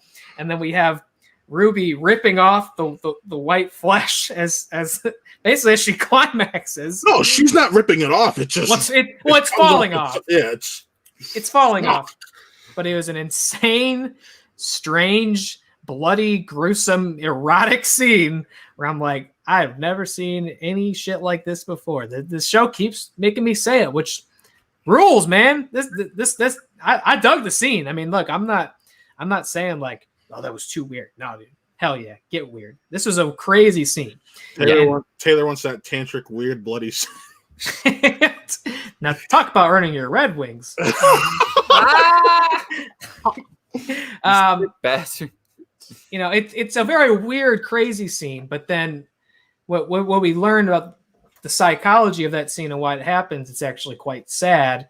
In that, as a coping mechanism, Ruby, basically, Christina comes to her and says like, "Oh, you took that potion," and tries to kind of shame her for it. And Ruby, you know, that day, after everything that happened, you know, trying to grieve with it, thought she would get into the body of a white woman. This conversation they have is very, very tense, very emotional. Well, you're going to be shocked when I say this, but I actually kind of agreed more with Christina in that scene. Really? Because if you remember, they were all splitting up to go look for D. And instead, she goes off and decides to go to Christina, William, whichever name you want to use, go to their house, and then decides to let them bathe her and then fuck them right afterwards. Yeah. It's that was a coping mechanism. And I know she's like, do you even understand how I feel? Or don't you feel? It's like, no. Don't you care? Yeah. It's like, you don't even care, because instead of doing what you were supposed to do, you decided, I'm just going to go get fucked real quick and get off. Yeah. So I think it's unanimous. We love the episode. Yes. We have 2 episodes left. What are we hoping for the rest of the next 2 episodes? Before we start, I'm not gonna lie. Originally, I thought this was gonna be a 1-season limited series type deal. I don't think it is. I don't think and that's it is. exactly I think they're going to add on to it. I think I I think think we're it'll gonna be get a la, The Outsider. Although The Outsider, I think they were going to do a second season anyways before If It Bleeds came out. Yeah, I mean they set it up for one for sure. Yeah, but I think they're doing the same thing. Yeah, I think we're gonna get left on a cliffhanger and a continuation. Really? Yeah, I don't think it'll be Watchmen. I think they're definitely going to do a second season, which I hope they do. But what are we hoping for? Are we hoping for like a cliffhanger? Are we hoping for a clean ending? I'm actually leaning. What are we hoping for? I'm hoping for a cliffhanger because I'm enjoying this too much for it to be a limited series. Would I understand if they keep it a limited series? Yes, because you've basically used a large majority of the book. Totally understandable. I've been I may not have read the book, but ever since we started watching the show and doing these, I've gone back and done my research on each story. So I'm sitting here. Before when we started, I was not aware of anything and just enjoying it from the show. And now I have a base idea of what each story is. And I'm like, by the way this is going, it looks like we're about to shift almost completely from the book, because if you pay attention, Lancaster was killed in this episode. Yes, and there's that. We need to get to that scene because we haven't even brought up. Well, Lancaster was killed? Yeah. Yeah, because we need to talk about what Atticus is doing in this episode. There's a whole nother plot thread that culminates in one of my favorite things that's happened in the entire show. Because Atticus, that's right. That's Atticus' right. How whole did I thing. forget about this? This whole entire scene is fucking like it's a great episode. It's a great episode, man. There's so much good stuff in it. I mean, there's so much compelling stuff in it. Yeah. So Atticus' whole thing, really in general, not just this episode, but it's been trying to figure out how can I take magic, how can I take this crazy world I've entered in, and how can I bend it to my own will? How can I use it to protect myself and more importantly protect my family? How can I basically inherit this birthright properly, because he is, technically he is a Braithwaite. How can I go ahead and basically fulfill my destiny? And he's trying to figure out how to read the language of Adam. He's trying to get pages in the Book of Names. He's trying to learn to cast spells, and he makes a deal with Christina in this. He gives her the key. Gives her the key, and in exchange, she's going to help him learn to cast spells. Yeah. And so he finally kind of hits a breaking point in this episode where he says, "Fuck it, I'm just going to go for it.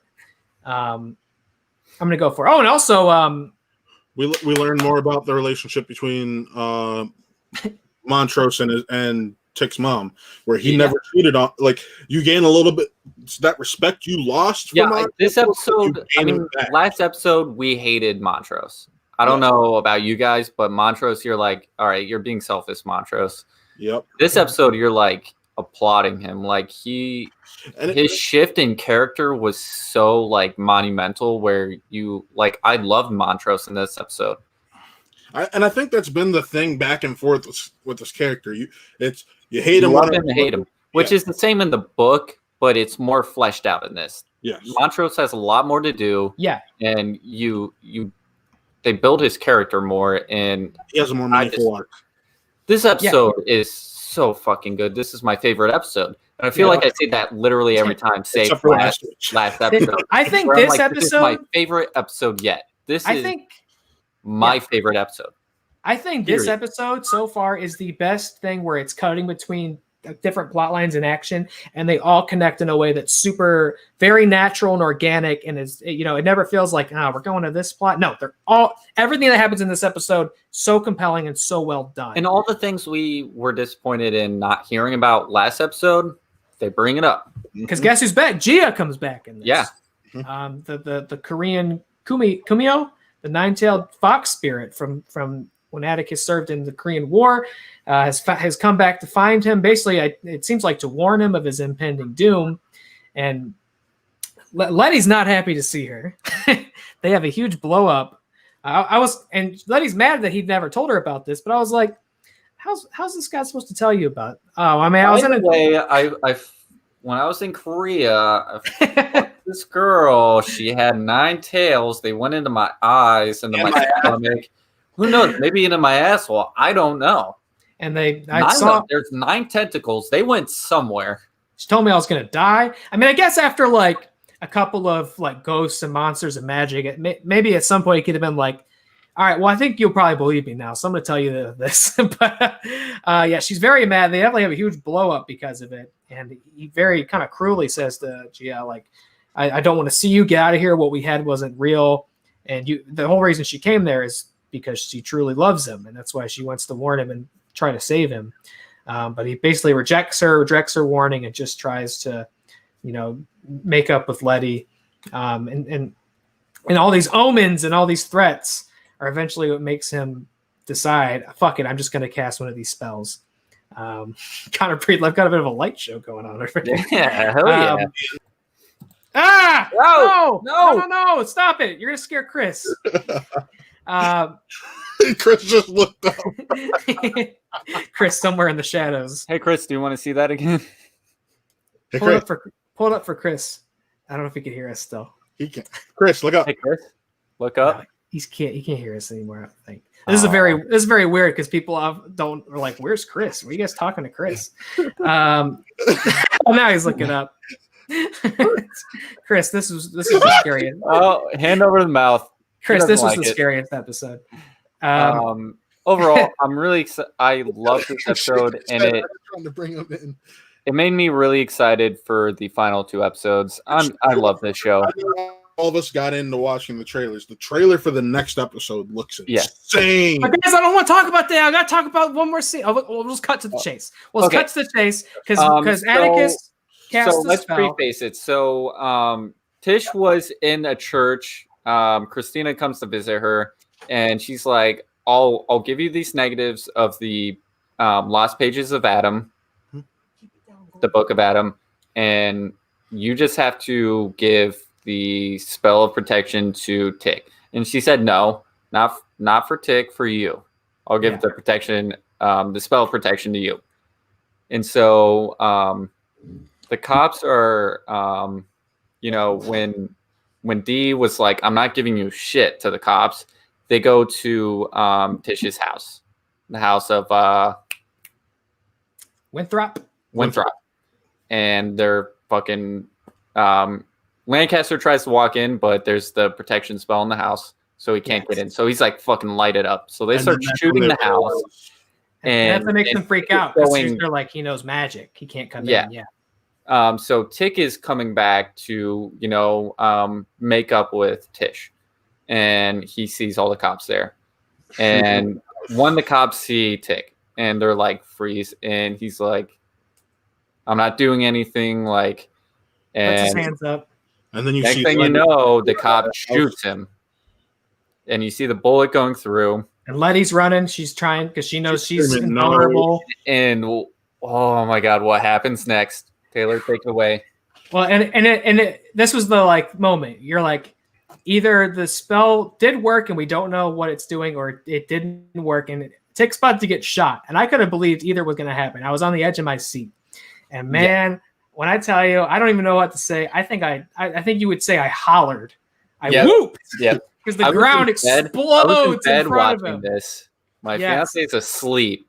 And I'm like, the ground explodes. Trying not to wake her up. I was like so excited. I was like, and the fucking Shoggoth that we haven't seen from since episode 1, the big scary eyeball monster bursts from the ground and takes the bullet and then just systematically butchers every single cop in the street. Like he's dismembering them, biting hands off, fucking Hulk smashing them, throwing cars, throwing people.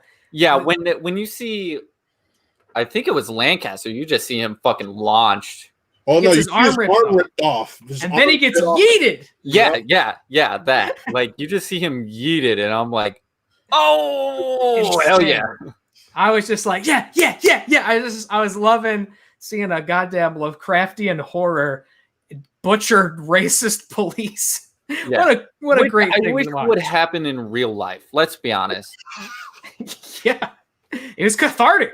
If we could have that, I wish I could have it as a pet, but also if we could have something like that happen to the police that murdered Breonna Taylor, that'd be fucking awesome. All cops are Shoggoth food. Well, and that's the thing at the end is you don't know that Tick and and Letty are still like obviously horrified of this thing because he like Atticus seems to understand it, that was the spell he cast because it comes up to him and Letty kind of rears back, but he just puts out a hand and he pets the Shoggoth. Yeah. Puts his hand on its head, which knowingly. is like, I'll be honest, I think my cat Waffles is a Shoggoth, but that's what it reminded me of when this fucking maniac is just like tearing shit up, and I'm just like, oh, you're cute. We got a better look at the design of it. I think it just looks like it has arms in its mouth. Yes, and it also looks like it has eyes on its whole head. Yeah, that I picked up on from the original. But this one looks black compared to all the other Shoggoth look white. This one was. Do you think the Shoggoth inhabit the souls of dead people, and this could be George protecting? I was his thinking family. that it's just whoever has the protection spell on it because Tick is black himself. So I'm like, oh, because Tick is black, we have a black Shoggoth. That's cool. I love friendly Shoggoth. I'm sorry. Yeah, this looks cool. I love this episode. There was a second you were like, oh, is it going to turn and get Tick? Because it was right there at the car and it turned and ran at him. And then it went back to going ham on the cops. I'm like, oh, okay, cool. So what a great culmination of an already great episode. Moments of this is like the biggest moment of triumph, I would say, in the whole show so far. They can be few and far between genuine moments of triumph for these characters, but this felt like a crazy, wonderful, cathartic culmination of everything that's happened. Is that Atticus finally he cast magic, he mastered a spell, and it's a hell of a it's basically our introduction of magic in the show. Seeing these monsters, and he's on the other side of this power dynamic that he could command one. And I can't wait to see how that pays off in the next 2 episodes. It's like Lovecraft war is what we're going to, man. I don't know what's next. We were talking about it. The trailer felt like it was a little more subtle for this one. It was like, we can't, it's end of season time. You don't want to show too much. It's all too many surprises to get to. Bro, I would disagree completely because I see fucking Chicago on fire. Like, I'll do this for you on one condition. I'm like, oh shit. Yeah, and I mean, not for nothing, Atticus knows how this book ends. Yeah. So how's that? He knows the script of this thing. He's not like James McAvoy in the mystery thriller. He's got the script, so he knows. Call back, love it. He knows. There's no way this ends like the book. I don't know if there'll be finality in the ending or if they are going to cliffhanger it to a season 2. We talked about the book, and the book ends with Tick basically having mercy on Caleb. Not going to happen. What's happening here? Not going to happen. If anything, they are going to have retribution on Christina. I think it's very different still how they hasn't done her character. Like especially evil yet, but there's 2 episodes left, and I think her evil has just begun. I think we get to see the evil finally next week, and that's because her whole thing is magic is a conduit to do whatever you want, and now she's may have finally become immortal. She's been using a black family to get what she wants. Let's be honest. She's been using these people. She's been taking advantage of vulnerable people. She doesn't need them anymore because she's gotten what she wants. She's immortal now. Although it looks like she's coming in the next episode to maybe help Diana. She's coming. Diana, but yeah, Diana with the curse. With her, if she helps you, she's gonna want something in return, and that's what they hint at. Right. Because that's what I'll save D if you give me Tick, and that's how her part of the story ends too. Is she's basically out from this curse. Like her arm is all looks like burnt up and scarred up, and she's comatose, and so it looks like she's turning into one of those demon women. What are they? Their names are like Mopsy and Topsy or something like that? Yeah, Mopsy Topsy. God, they're so scary. Man, I got to say, that's just a great horror antagonist, too. The creation of those 2 is just... Either way, we have 2 episodes left. Tune into the next 2 episodes. I'm sure we'll have a big discussion before our talk with the directors and cast of the movie Hosts. We're going to have a discussion about per Taylor's wishes, the finale of Lovecraft Country. So tune in then. So we only have 2 episodes left. We're gonna You're figure out not where watching Lovecraft Country. The fuck are you doing? Yeah, George is like, yeah, I might pop on because Taylor and Connor like come on for when we do the entire recap. Yeah. So, Oh man, so we're really gonna have to reserve some special time to talk about Lovecraft Country if George. We might have to cut news entirely, that which might is just be fine with me. Lovecraft Country and the interview. Yeah. Yeah, we'll have to get real clever about this because I would love to obviously do a culminating talk of the whole season at the end too, Especially with George. So that would be great. We never got to talk to George about the show, and I know he's been enjoying it from what I understand. So, He's loving it. and he doesn't do horror a lot from what I understand too.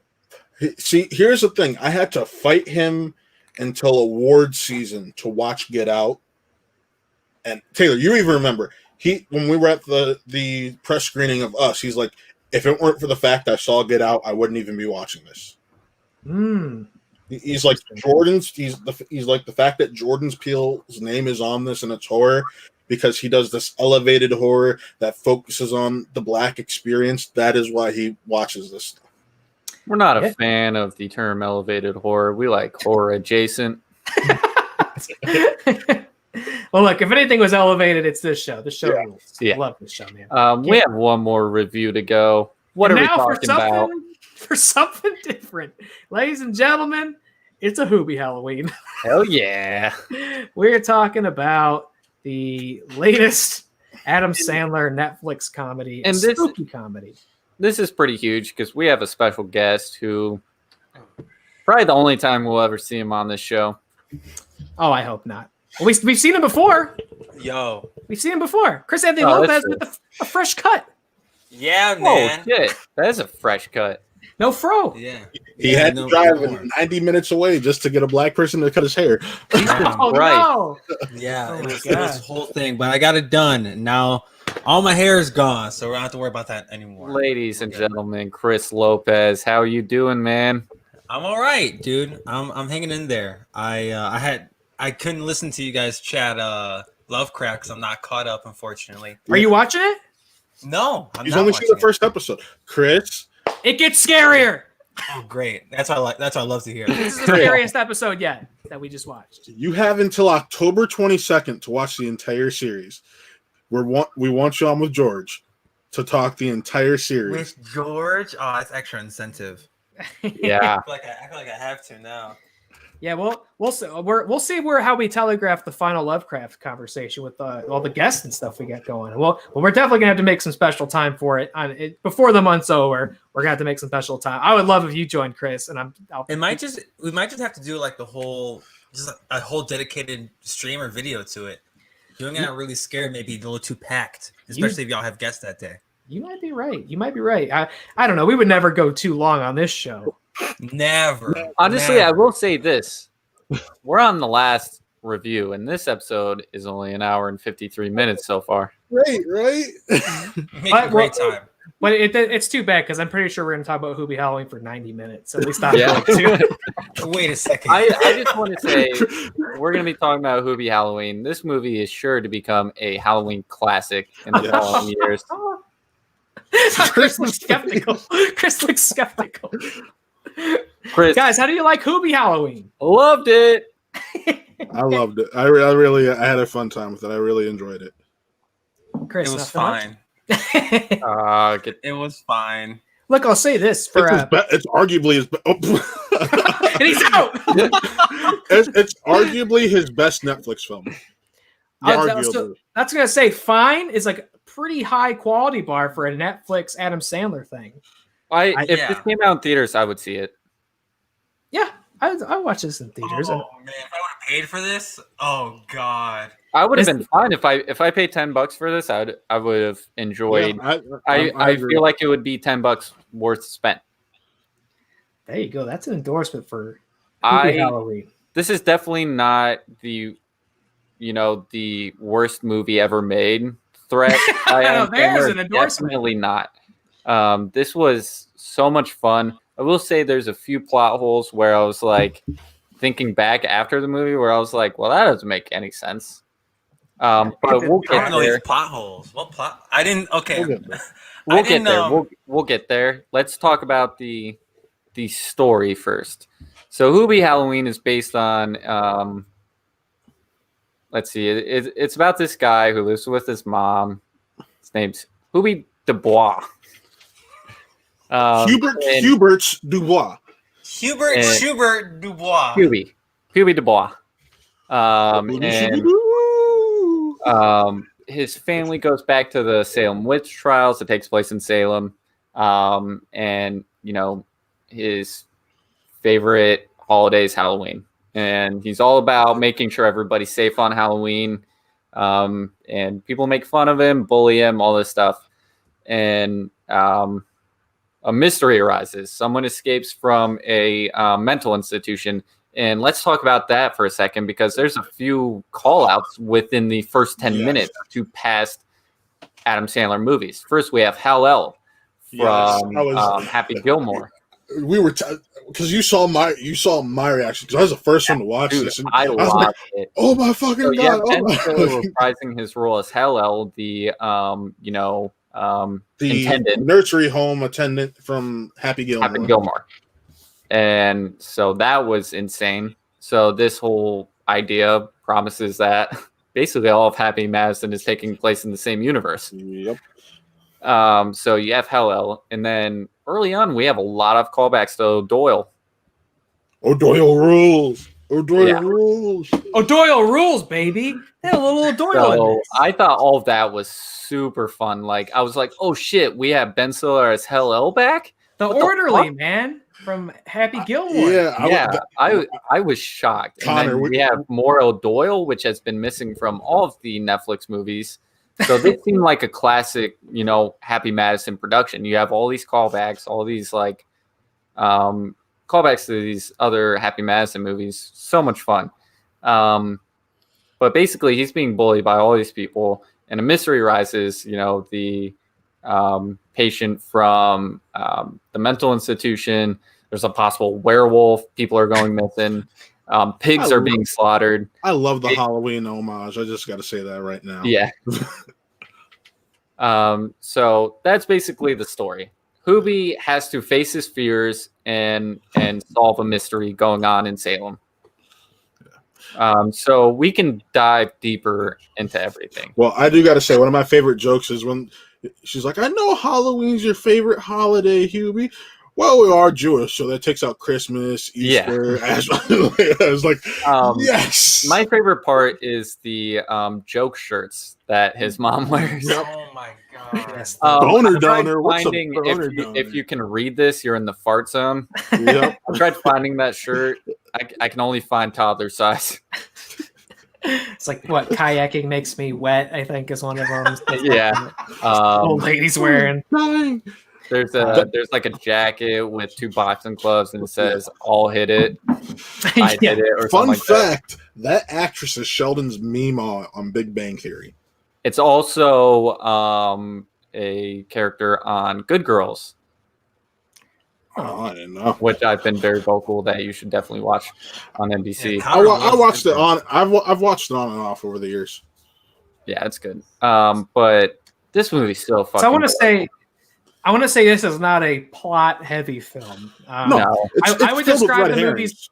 I would describe the movie as meandering, which isn't to say I like it, but it's like stuff. It's just kind of Hubie Dubois, just kind of wandering around. It's basically the movie. He wanders around. 1000%. A lot of stuff happens, but it doesn't feel like a clear like this is the first act, the second act. It just kind of he walks around. Everybody's stoked for Halloween. I wish I lived in a town that cared this much about Halloween. By the way, Yeah. Do you guys want to move to Salem? Yeah, if it's like this, yeah, because No. that's because you're a pansy. every year, Chris. I feel like I look outside and there's less and less Halloween decorations. I agree. every No, year. I agree. It makes me so sad. So I see a movie like this where like everybody's clowning on Hubie and he loves Halloween, but everybody there also loves Halloween. So it's like, why are you making fun of Hubie? Okay. The pea when he's The pea stain ghost. the pea stain ghost. Yes.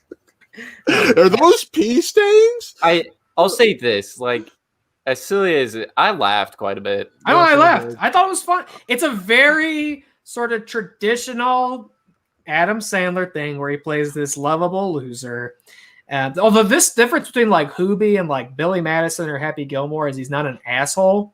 Yeah. Like Happy Gilmore is like a loser, but he's also a complete asshole that still like somehow makes like the most wonderful woman in the world fall in love with him. That's still in this too. It's like why does this woman inexplicably love Hubie Dubois? Bowen again, mind you, because if I remember correctly, she was the love interest in Happy Gilmore. No, Was she? no. I believe she was. She was in Happy Gilmore. Yeah. She was the love interest. Is she really? Wow. Was she I the didn't- reporter for like the PGA tour Yep. or whatever? Yes, she They was. haven't been in the movie Wow. together since Happy Gilmore. Her top thing outside of Yeah. Modern Family. No right shit. there. right. I didn't even catch that. Wow. What Sandler was it? calling all his friends for this. Yeah. Even Michael Chiklis showed up for this thing. Yeah. Okay, look. That's okay. So this movie is essentially Adam Sandler again getting his friends together to do a Halloween flick this time. And There was no Dante though. Where the fuck was Dante? No It was David Dante Spade. or the dude with the crazy eye or David Spade. Yeah, David Spade was probably making the other what's it's called? Oh, the other Missy, which Yep, is the other hilarious. But I feel like It I didn't was. see that, but I feel like half these people were probably in that too, weren't they? I think all the people that we are saying is missing in this were actually in the other Missy. Oh yeah, Dante was, yeah. So I Sandler feel flew like them we're out for looking at- vacation. Yeah, and everybody They're like, else- you guys are coming to Salem. It's gonna be cold. He's like, you know what, guys, I'll make a movie and it's not going to be an excuse to go on vacation, but like Spade needs it. So he goes off to the yeah, 'cause resort. if anyone needs a vacation, it's Yeah, David Spade Spade. is being dogged by Bad Baby in restaurants. Have you seen that video? No, what? Yeah, What did you say? Bad Baby sees David Spade in a restaurant and starts dogging him. Oh, I didn't know this. This is so sad Yeah. to hear. Yeah. Um, So he needed that vacation. but the usual suspects are here for the most part. You got Kevin James. It looks like a Muppet. Can we? So the fact that his character was married to Julie Bowen's character, and they had these adoptive kids together, and none of they all call her mom. They don't call him dad or former dad at all. And I'm Well, just spoilers, by the end, they're calling Hubie Dad. right. Yeah. I'm like, what the? Yeah, what the hell? They didn't dive into that dynamic at all. No, No. None. Which I'm fine with. I didn't really care about that. It's not a thinkers movie. well, It's got a great message though at the end, which also brings up some plot holes. What's the message? I'm supposed to take. There was a message in this. Yeah, it's like That's the thing, who gives a shit if someone is different than you? Like don't my shit God. on them. Like they're good people. They're just a little Maybe I different just than hate the trope of like everyone's an asshole in this movie except the love interest and the main character. Like And maybe the kids aren't assholes. okay, Kids no are snap. assholes. Most Not of them kids. All are. the kids are jerks. I'm talking All about the not kids the are main jerks. ones. Not the No, main not ones. the main Okay, ones. Of course, the foster kids. Of course, not gonna make the foster kids jerks. Hey, but But Noah- everything but else- the Noah Her Schnapp son girlfriend- and no, She was a jerk at the beginning when she first met him at the No. coffee shop. no. He was like, oh, like she was giving him shit. She didn't call him Hubie, though. She did not. I'm not talking about Hubie. I'm talking about the kid, fucking Noah Schnapp, not Hubie. She not Hey, calling him Hubie. No, it's not the kid. I smiled at the end though, like when the mom, because spoilers, the mom's the killer the whole episode. Not really the killer. She didn't kill anybody. Hubie's mom. Hubie's mom. They do a little misdirect. I was believing that his love interest was. I was like, wow, that's I a thought weird that was twist. it too. Yeah, gotta so be. did I. That was a good misdirect. And then we find out it's Couple actually misdirects. Hubie's mom, and like there is a callback to the beginning where she's like, you know, you just gotta face your fears, and stand up to the people that are bullying you. Which you never And- who was the last person I thought would be it until Yeah. like the son of a Person wearing a shirt that says "I shaved my balls for this." You wouldn't think that, but that brings up the plot hole because when people go missing, you see them fly back like.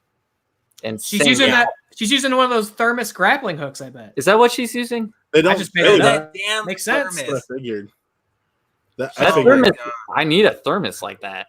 Yeah, he's got a thermos that can do Utility belt anything you need it thermos. to. It Yeah. can be a It's grappling the hook. fact that it has soup in it still, and it has a grappling Wait, hook. wait, can we talk in the beginning? Motherfuckers throwing eggs at him. He catches him in the. Rocky Balboa style.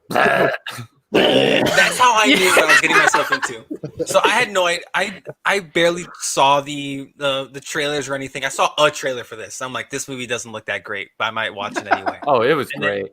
And y'all's endorsement was like, oh, geez, maybe this movie's that good. The group And chat was getting hyped for this movie. The Who Are They group chat was popping for this movie. This is a watch every Halloween. Every Halloween, I'll throw HUBIE Halloween. Wait a second. Every Halloween, I'm watching HUBIE Halloween. Lord, the more I thought about this movie, especially after watching it, I'm like, yo, I didn't like that. And I don't. It's not that I hate it. I didn't hate it. Chris, can I didn't say like something?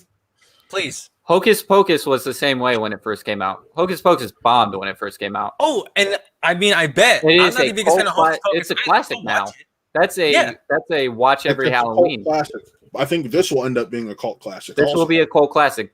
People will watch this man. every Halloween. because I'm seeing People will watch this people love every it on Halloween. Netflix. I gotta say, outside of the Watt group chat, I've seen mostly overwhelmingly positive reviews and feedback on Rightfully HUBIE so, Halloween. because this movie fucking rules. Am I the only person that didn't like it? Yeah, Like, oh my god. because I like it. Here, 40 seconds ago, HUBIE Halloween. This was funny, cute, and everything I dreamed of Halloween. Highly recommend for you wimps that like Everything they Halloween, but dreamed not of. being scared. Who said that? This is just someone on Twitter. I'm just pulling Oh up. my god. Okay, so That's what the people are saying, Chris. I know. They love God, look. movies. Oh, HUBIE Adam Sandler's Halloween, the people's surprisingly enjoyable and heartfelt. 4.5 whales out of 5. Wow, I don't know what Where that the scale fuck did is. whales come out. I don't know what Yo. I don't know. I don't know what I'm- scale that is, but that's the most whales I've ever seen any movie get. I I'm, know, a, damn, I'm where are my 11 wheels at? minutes into HUBIE Halloween and I'm loving it. People love HUBIE, and now so it's interesting because Adam Sandler. Again, we were talking like this happens. Adam Sandler's kind of reception was really had tanked. Connor, there's It tanked. there's a promo. So in Salem, this is from 3 minutes ago. Found a new promo window for HUBIE Halloween in Salem. Got free shirts coming to us. Love this movie. Being a local who loves this city. So that's literally there's your boner donor shirt, Oh, the shirt. and it's got your fart and it's got your Send fart me that. bone Send me shirt. that. Send me that. I'll try to the find. shirt. There's a QR code, Connor. I'll snap a picture for you or a I'm sure screenshot. for you there'll be real a quick. HUBIE Halloween Funko Pop before long. But anyway, what I was saying was Sandler's like I don't know what you would say. His reputation had tanked, and these like for all these Netflix movies, some were better than others, but they were generally considered like okay to terrible. It was kind of the scale on the Yeah. range. Like Yeah, like you ever don't since like- Jack and ridiculous Jill. things. His whole reputation has been like, oh, he gets a bunch of his friends together and he flies them off to like one of the nicest parts of the world and they shoot a movie, but their families get to come and they hang out and everybody gets an easy paycheck. And then he makes Uncut Gems, which just happens. This happens, right? He made Punch Drunk Love and like every once in a while he makes one of these like good movies, not just like, oh, it's a good comedy, good movies. And everybody goes, oh shit, I actually love Adam Sandler. I forgot. And I was like, how quick are we going to go from, oh shit, Adam Sandler rules to people being like, oh, I hate those movies. But this movie's kind of good. I was surprised. I will say when he signed the Netflix deal, I was like, that's the end of Adam Sandler. There you go. Yep. And at first, kind of right, but he's made some really funny movies for Netflix. I mean, this is the best one for sure. yeah, by far. I liked Sandy Wexler. I thought Sandy Wexler was really funny. I liked The Wrong Missy. I like Dad of the Year. I like I especially love HUBIE Halloween. This is the He best made some good ones. I think Ridiculous Six is by far the worst one he's done, and now I think that was the first one. Yeah. But right now, Adam Sandler looks really fucking smart because every like movie he puts out for Netflix, it becomes like the biggest hit for Netflix. It's true. Because Murder Mystery was the biggest hit, and I guarantee like that HUBIE Halloween's gonna surpass that. Everybody loves HUBIE right now. Everybody loves HUBIE. Besides Chris, for some godforsaken reason, doesn't love Okay. HUBIE. So let me give you my thought process during watching this. So we had done Spin for the Reel yesterday, Matt and I told Matt, yo, I'm gonna go watch HUBIE, and he's like, oh man, like it's so good. I'm like, all right, word. I got excited for it. So I went to go get me some food. I came back, popped on some HUBIE, and the movie starts. The barf gag in the beginning. The second he did the little egg gimmick, and then he's drinking. It was like projectile vomit. I sighed watching that. I'm like, oh my god, like this is where we're going. And ultimately, at the end of the day, after watching this movie, so is it fun? Yes, it's a lot of fun to watch. Maybe I didn't know what I was getting myself into, so I expected like a genuinely like I expected not just Adam Sandler making a movie with his friends, but something more than that. And I didn't get that from this, and that was my problem. I expected more, which is so sad to say, but I'm one of those people that. So hey, I thought it was more than him making a movie with his friends. I thought it was just a delightful. Dude, okay, let me put it this what hits me over the head. I put it up there with Grown Ups. It's like Grown Ups, where nobody expected to have a good time with it. This is way better than Grown Ups. Well, no, I'm just talking about in situations where nobody expected to have a good time with Grown Ups, and it ends up becoming a huge hit. That's what this is to me. I would say this is the best Adam Sandler comedy of like the last 10 years. Take that for what it's worth. I agree. I'm not saying it's better than Uncut Gems, but I'd probably say it's the best comedy of the last 10 years. It's better than Uncut Gems. So That's one hell of a sentence. Did you know sentence. Uncut Gems is considered a dark comedy? That movie's not funny. That movie does not make me joyous. Movie does not. I got hardcore anxiety from it. That's what. That movie makes me clench my asshole and pray for better times. That thing makes me laugh as like a therapeutic like response because my brain's breaking. Mm-hmm. It's like you need a fucking laugh or you might die.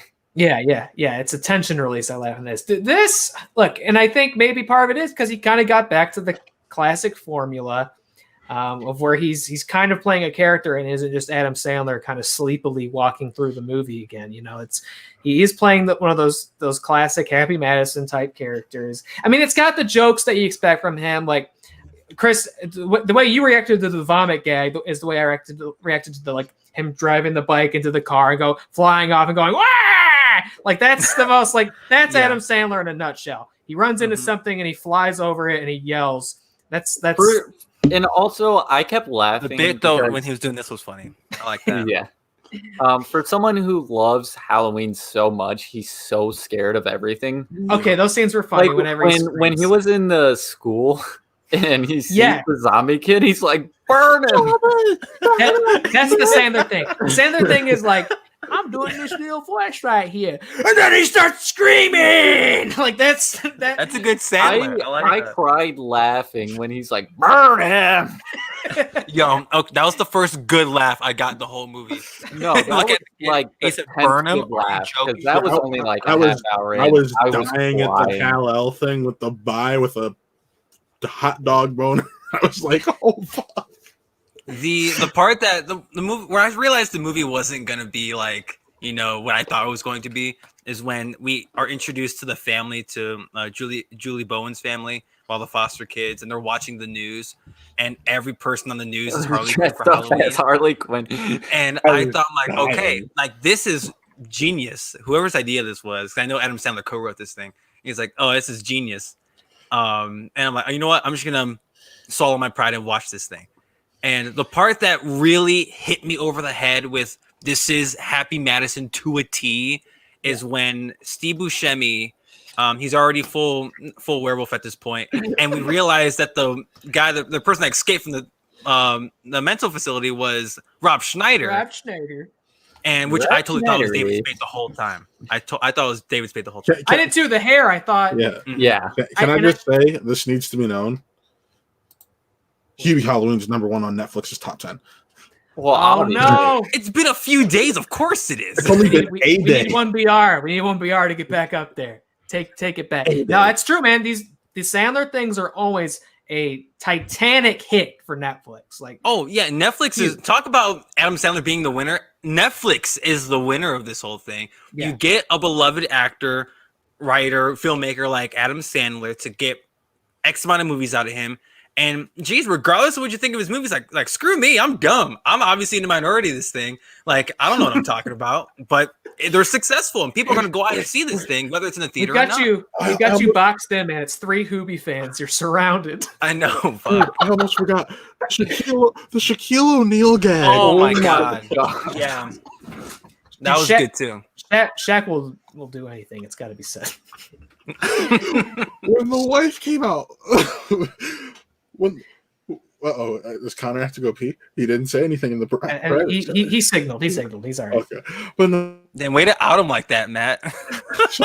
sorry. He normally says I'm gonna go drain the main vein, so it's not really. But no, when the wife's talking, he's like, "Oh, I can't. Is that your radio voice too? What do you mean?" Yo, that was funny. This movie did have a ton of red herrings. You guys mentioned it a second ago. Whether it was Buscemi, Schneider, Julie Bowen at one point, freaking who the hell else? There might have been somebody else. I don't care. But this movie had a few, and we mentioned that the one got us. The Julie Bowen one definitely got me. I was like, oh, like what a twist! Like I thought, like that's awesome. And obviously that wasn't it. The whole mom thing. That was also a twist. That was also a twist. But I'm like, damn, like that kind of makes sense, you know, because she's already weird. I got creepy vibes from her the whole time. I'm like, yo, this is freaking. I was expecting to get like spooked at some point, and I didn't. I was surprised. That says a lot coming from you. No spooks. I'm not gonna lie.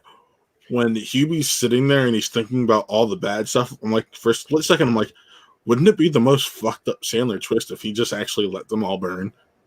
I would. That'd be my favorite movie this year. That's a movie. Like he's thinking about all the bad things they've done, and he's not doing anything. And then Julie Bowen pops into said, "One drop of soup left."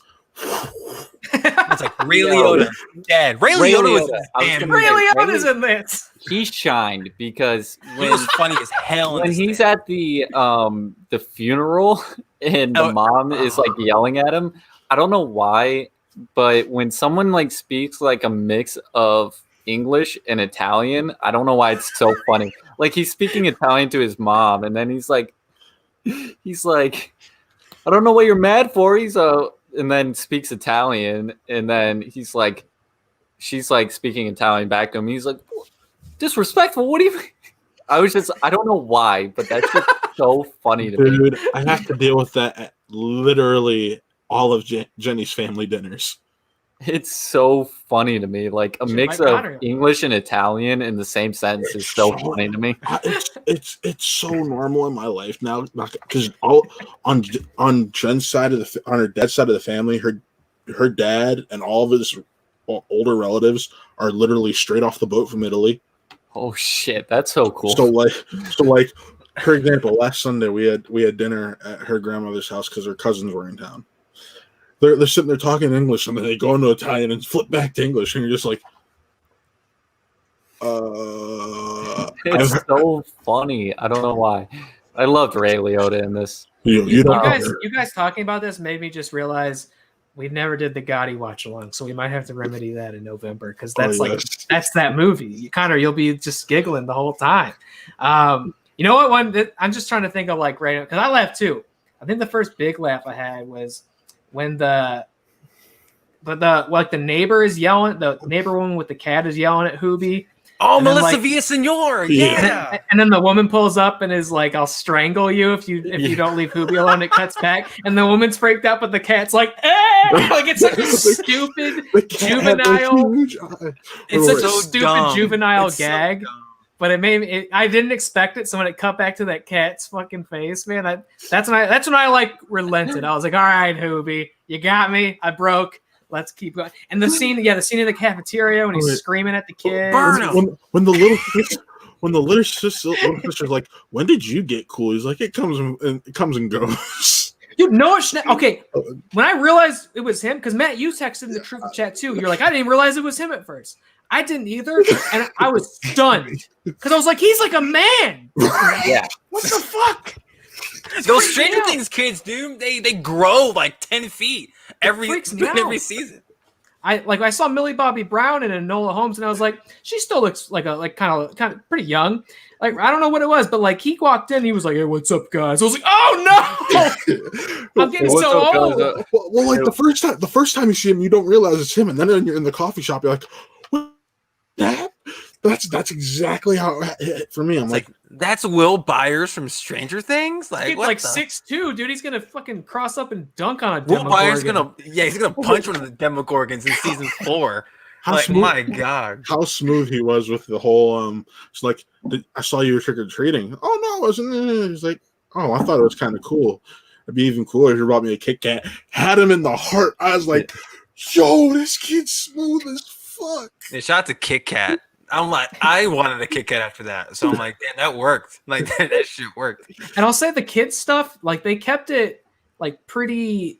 I don't know what the right word is. I don't know if To a charming is the minimum. right word, but like the teenager stuff, like it was kept so like nice. You know, like it didn't get weird and gross. It wasn't like a gross out thing. You know, like they were like the kids, like the teenagers were like likable. Which I didn't expect out of an Adam Sandler movie. Like, hey, they're nice kids. They help them out. Like, I don't know. This movie's like nice, man. It's fun. I think it's nice. I'm not gonna lie. I mean, I'm gonna give this movie. I'm getting I a don't know. 4. I'm giving it a 4. 4. I'm giving it. Holy God. How many thermoses? I'm giving it 3.5 thermoses. I would give it definitely at least 3 thermoses. Let me just make that clear. I'm threatening to step to 3.5. And I think a lot of it has to do with how little I truly expect. Because like we pretty early established The half we were gonna comes to rewatchability. Yes. and I think I will rewatch this next Halloween because what you were saying earlier, like, am I going to turn around and watch this tomorrow? No, but in a year's time, when it comes, because I want to watch horror movies this time of year. I mean, you and I, Connor, we watch horror movies all year, but this is the time of year people look for them. I love a good movie about Halloween during Halloween. It's the same thing with Hocus Pocus. Monster House, Halloween and Town. all those Halloween fun, Town, like kind of family friendly scary movies that we watch on Halloween. Which Yeah. This is going to become one of them. Fun fact about Monster House, that was my first professional interview as a critic. I got to interview Mitchell Musso and the kid who plays his best friend for that, Nice. and Spencer Locke. So, Humble beginnings in the Monster House. yes. That movie's terrifying. Like that movie still scares me. And Steve Buscemi's in it. Yeah.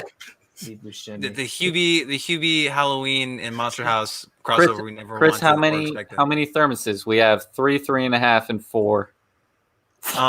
Okay. I cannot believe you gave it a 4. Oh God. I can believe it because I was borderlining on 4, but that plot hole with Like- the mom and the people flying back, it just Like- kind of draws me back. Like here's my thing. Realistically, my rating's similar to Connor. I would have just given it a 3.5, but I actually find myself like wanting to rewatch this like sometime this weekend. So I'm like, I'm gonna give it a 4 for that reason. So You'd have people over to watch HUBIE Halloween. It's fun. It's fun and it's nice and it's festive. And what more could you want right now? Fun, nice, and festive.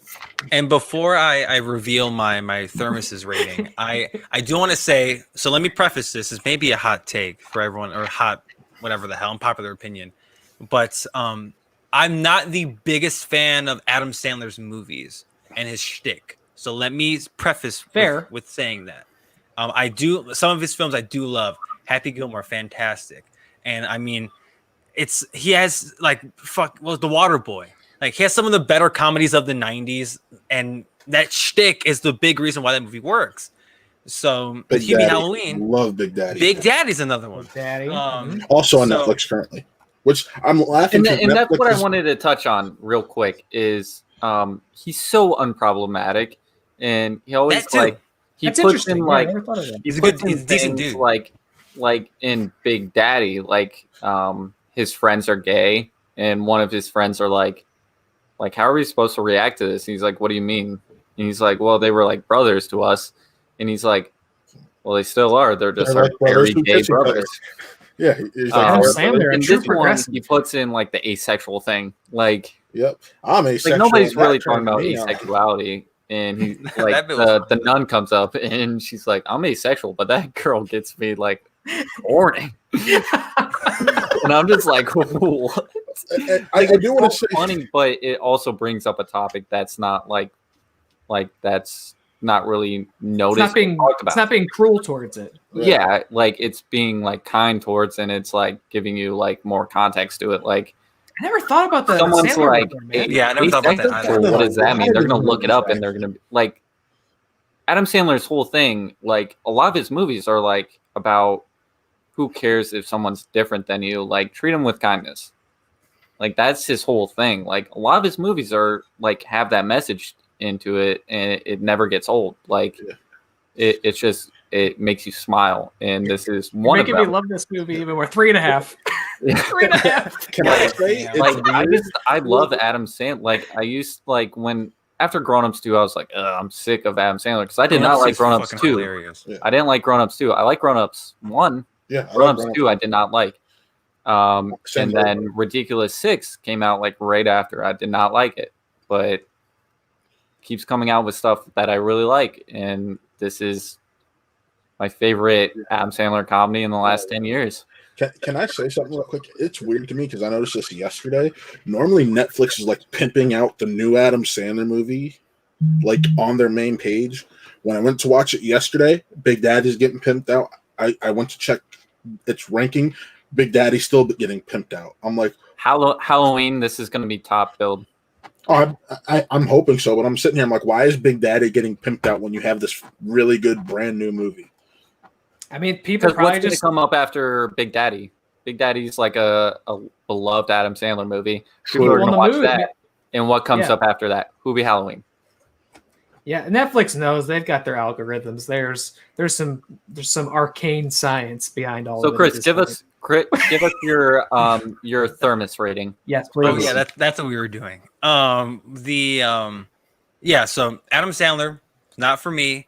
I don't love the movie like these guys do. And it's funny that you say that, Connor, about Grown Ups, because I like those. I'm not like loving them or anything. Because Grown Ups 2 opens up with the deer peeing on him, and I just remember being like, I remember laughing my ass off in the movie theater watching both of those movies. I literally was with. The first one I laughed so hard, but after the deer peeing on them in the house, and the second one, I was like, oh no, we were in. And that was me with the throw up thing. I'm like, oh god, like here we go. Like so, the parallels are the same. I guess it's just a matter of taste, how you feel, what you're doing that day. For me, I would give this. It's fun. It's fun for the fam. Pop it on. It's what Adam Sandler's making movies for his kids. Shit, his kids are in this thing. His daughter has a big role in this. I was like, I don't know where the other one is. Who's his daughter? One of the foster kids. One of the foster kids. The middle foster kid. Oh, wow. Okay. Yeah, like he's making movies for his kids. Has a role in every single one of his movies. They actually met because of Big Daddy. Oh, that's why the one she was the. Was she the one of the parents going trick or treating? Yeah, she was the Halloween mom who had the Harley Quinn. Harley Quinn. That's why she looked familiar. I must have that. Yeah, okay. That's his wife. Yeah. Wow.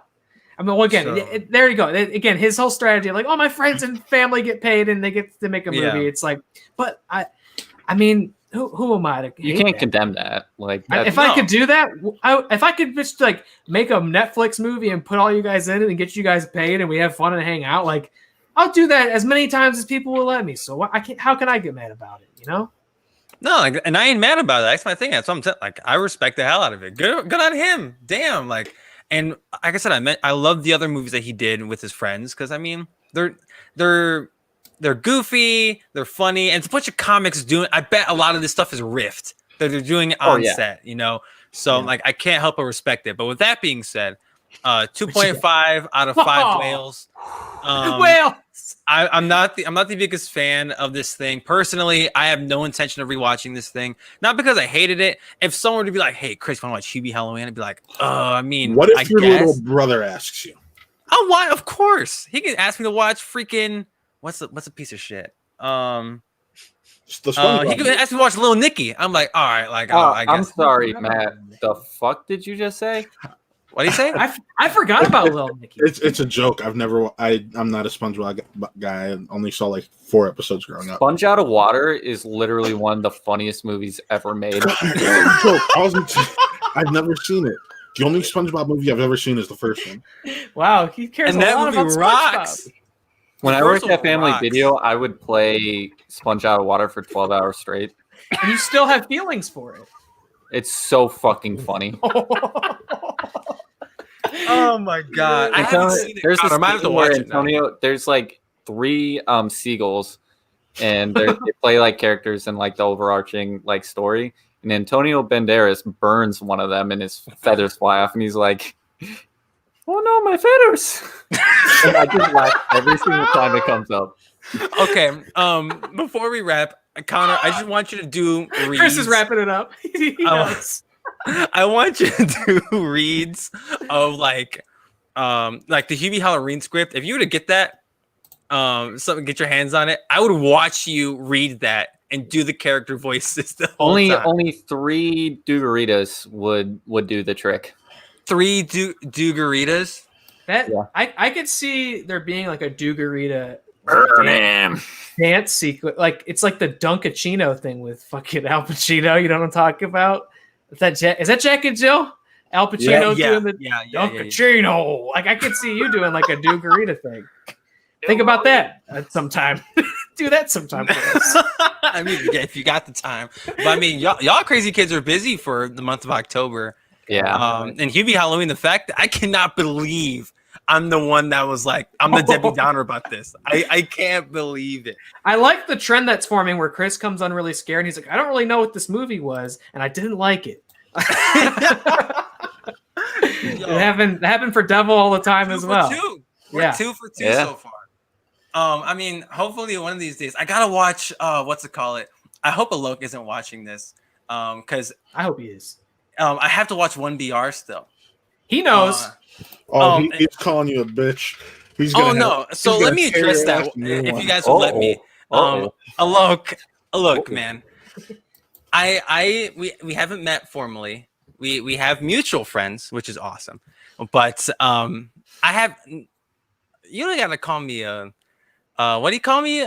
Like tell me like get rid of my vag or something? Dude. No, he told you to vag up. Which you would vag understand if you saw 1BR. If you watch 1BR. So it's a 1BR inside joke. So Yes. look, I know we've talked about, at least you guys have talked about, I'm really scared before, maybe coming on to talk about or to watch Cats with us this weekend. If you have the time, please do so. And I'm telling you right now, if Alok Mishra does Cats this Saturday, I will happily talk to him about 1BR because I would have seen it by then. So I will happily, I will watch 1BR.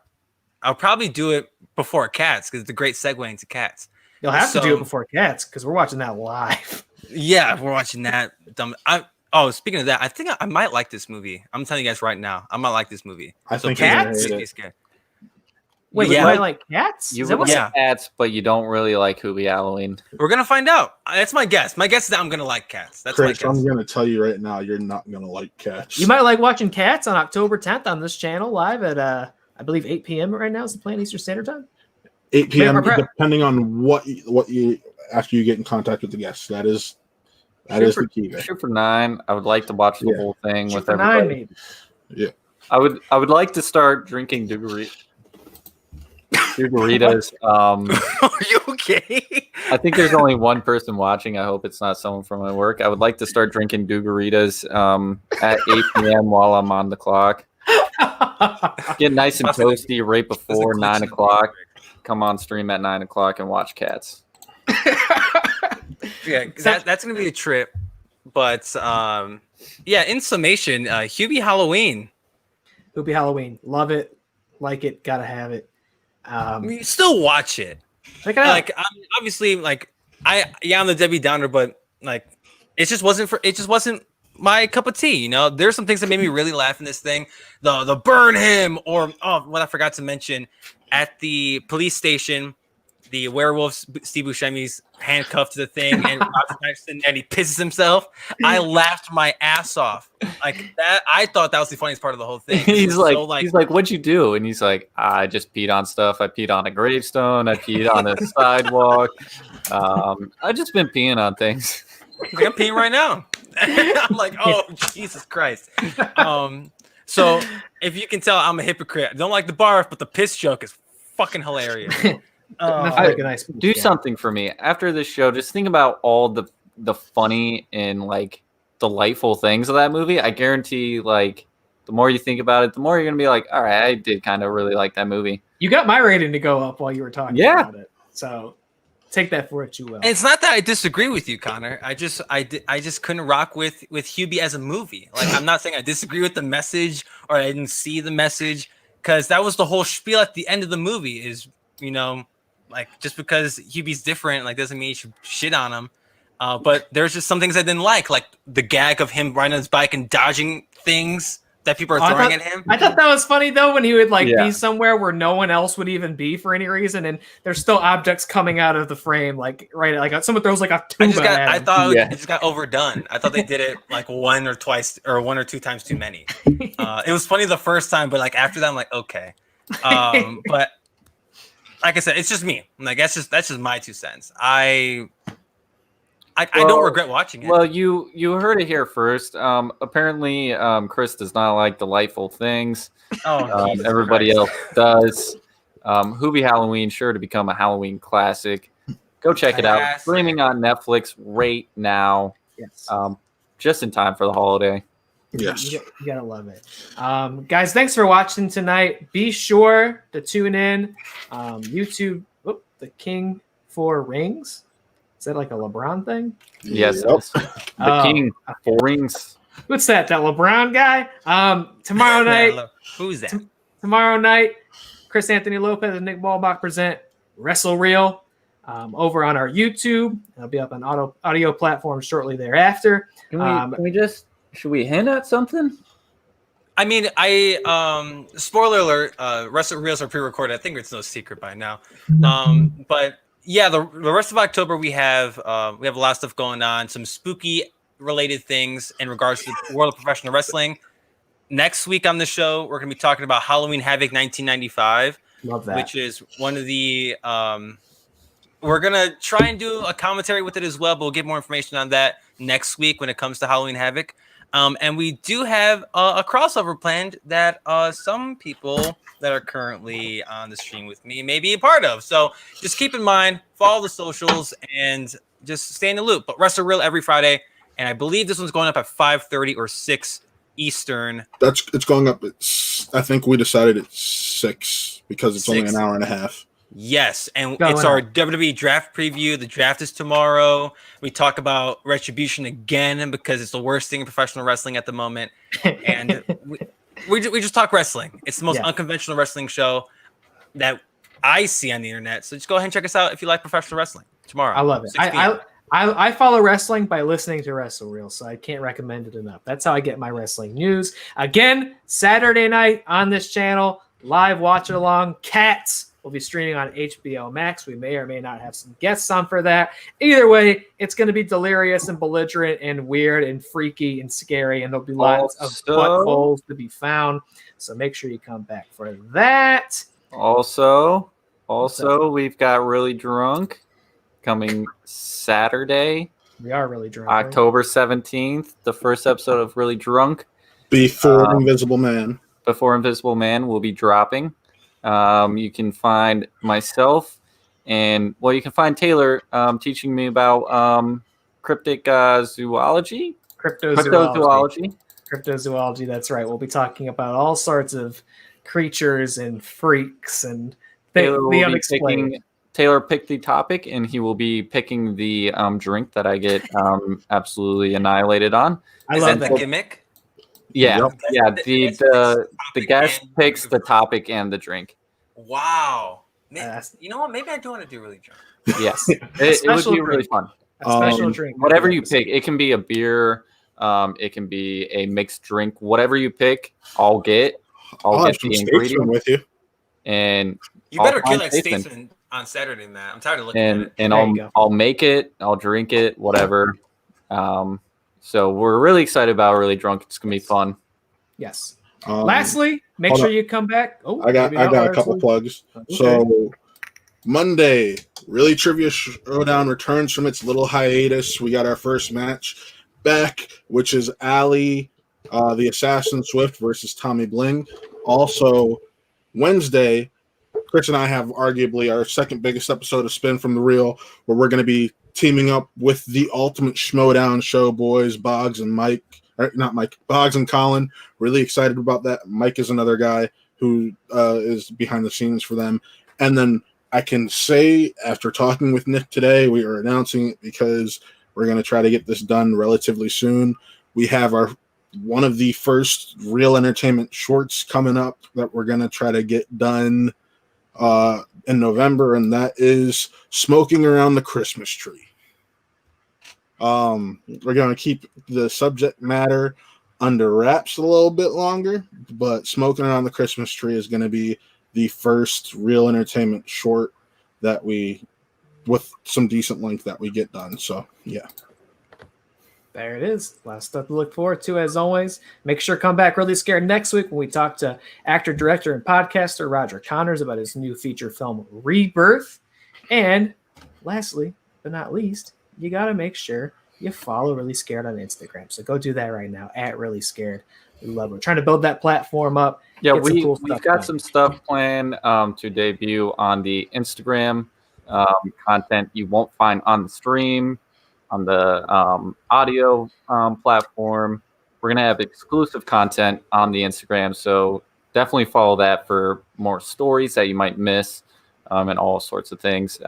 Maybe stuff we don't cover on the channel, we'll put on the Instagram, so like news stories that we don't get to, all sorts of stuff. So definitely follow the Instagram. And as always, barge people. Barge people. Barge people. Barge people. Chris Barge people. Barge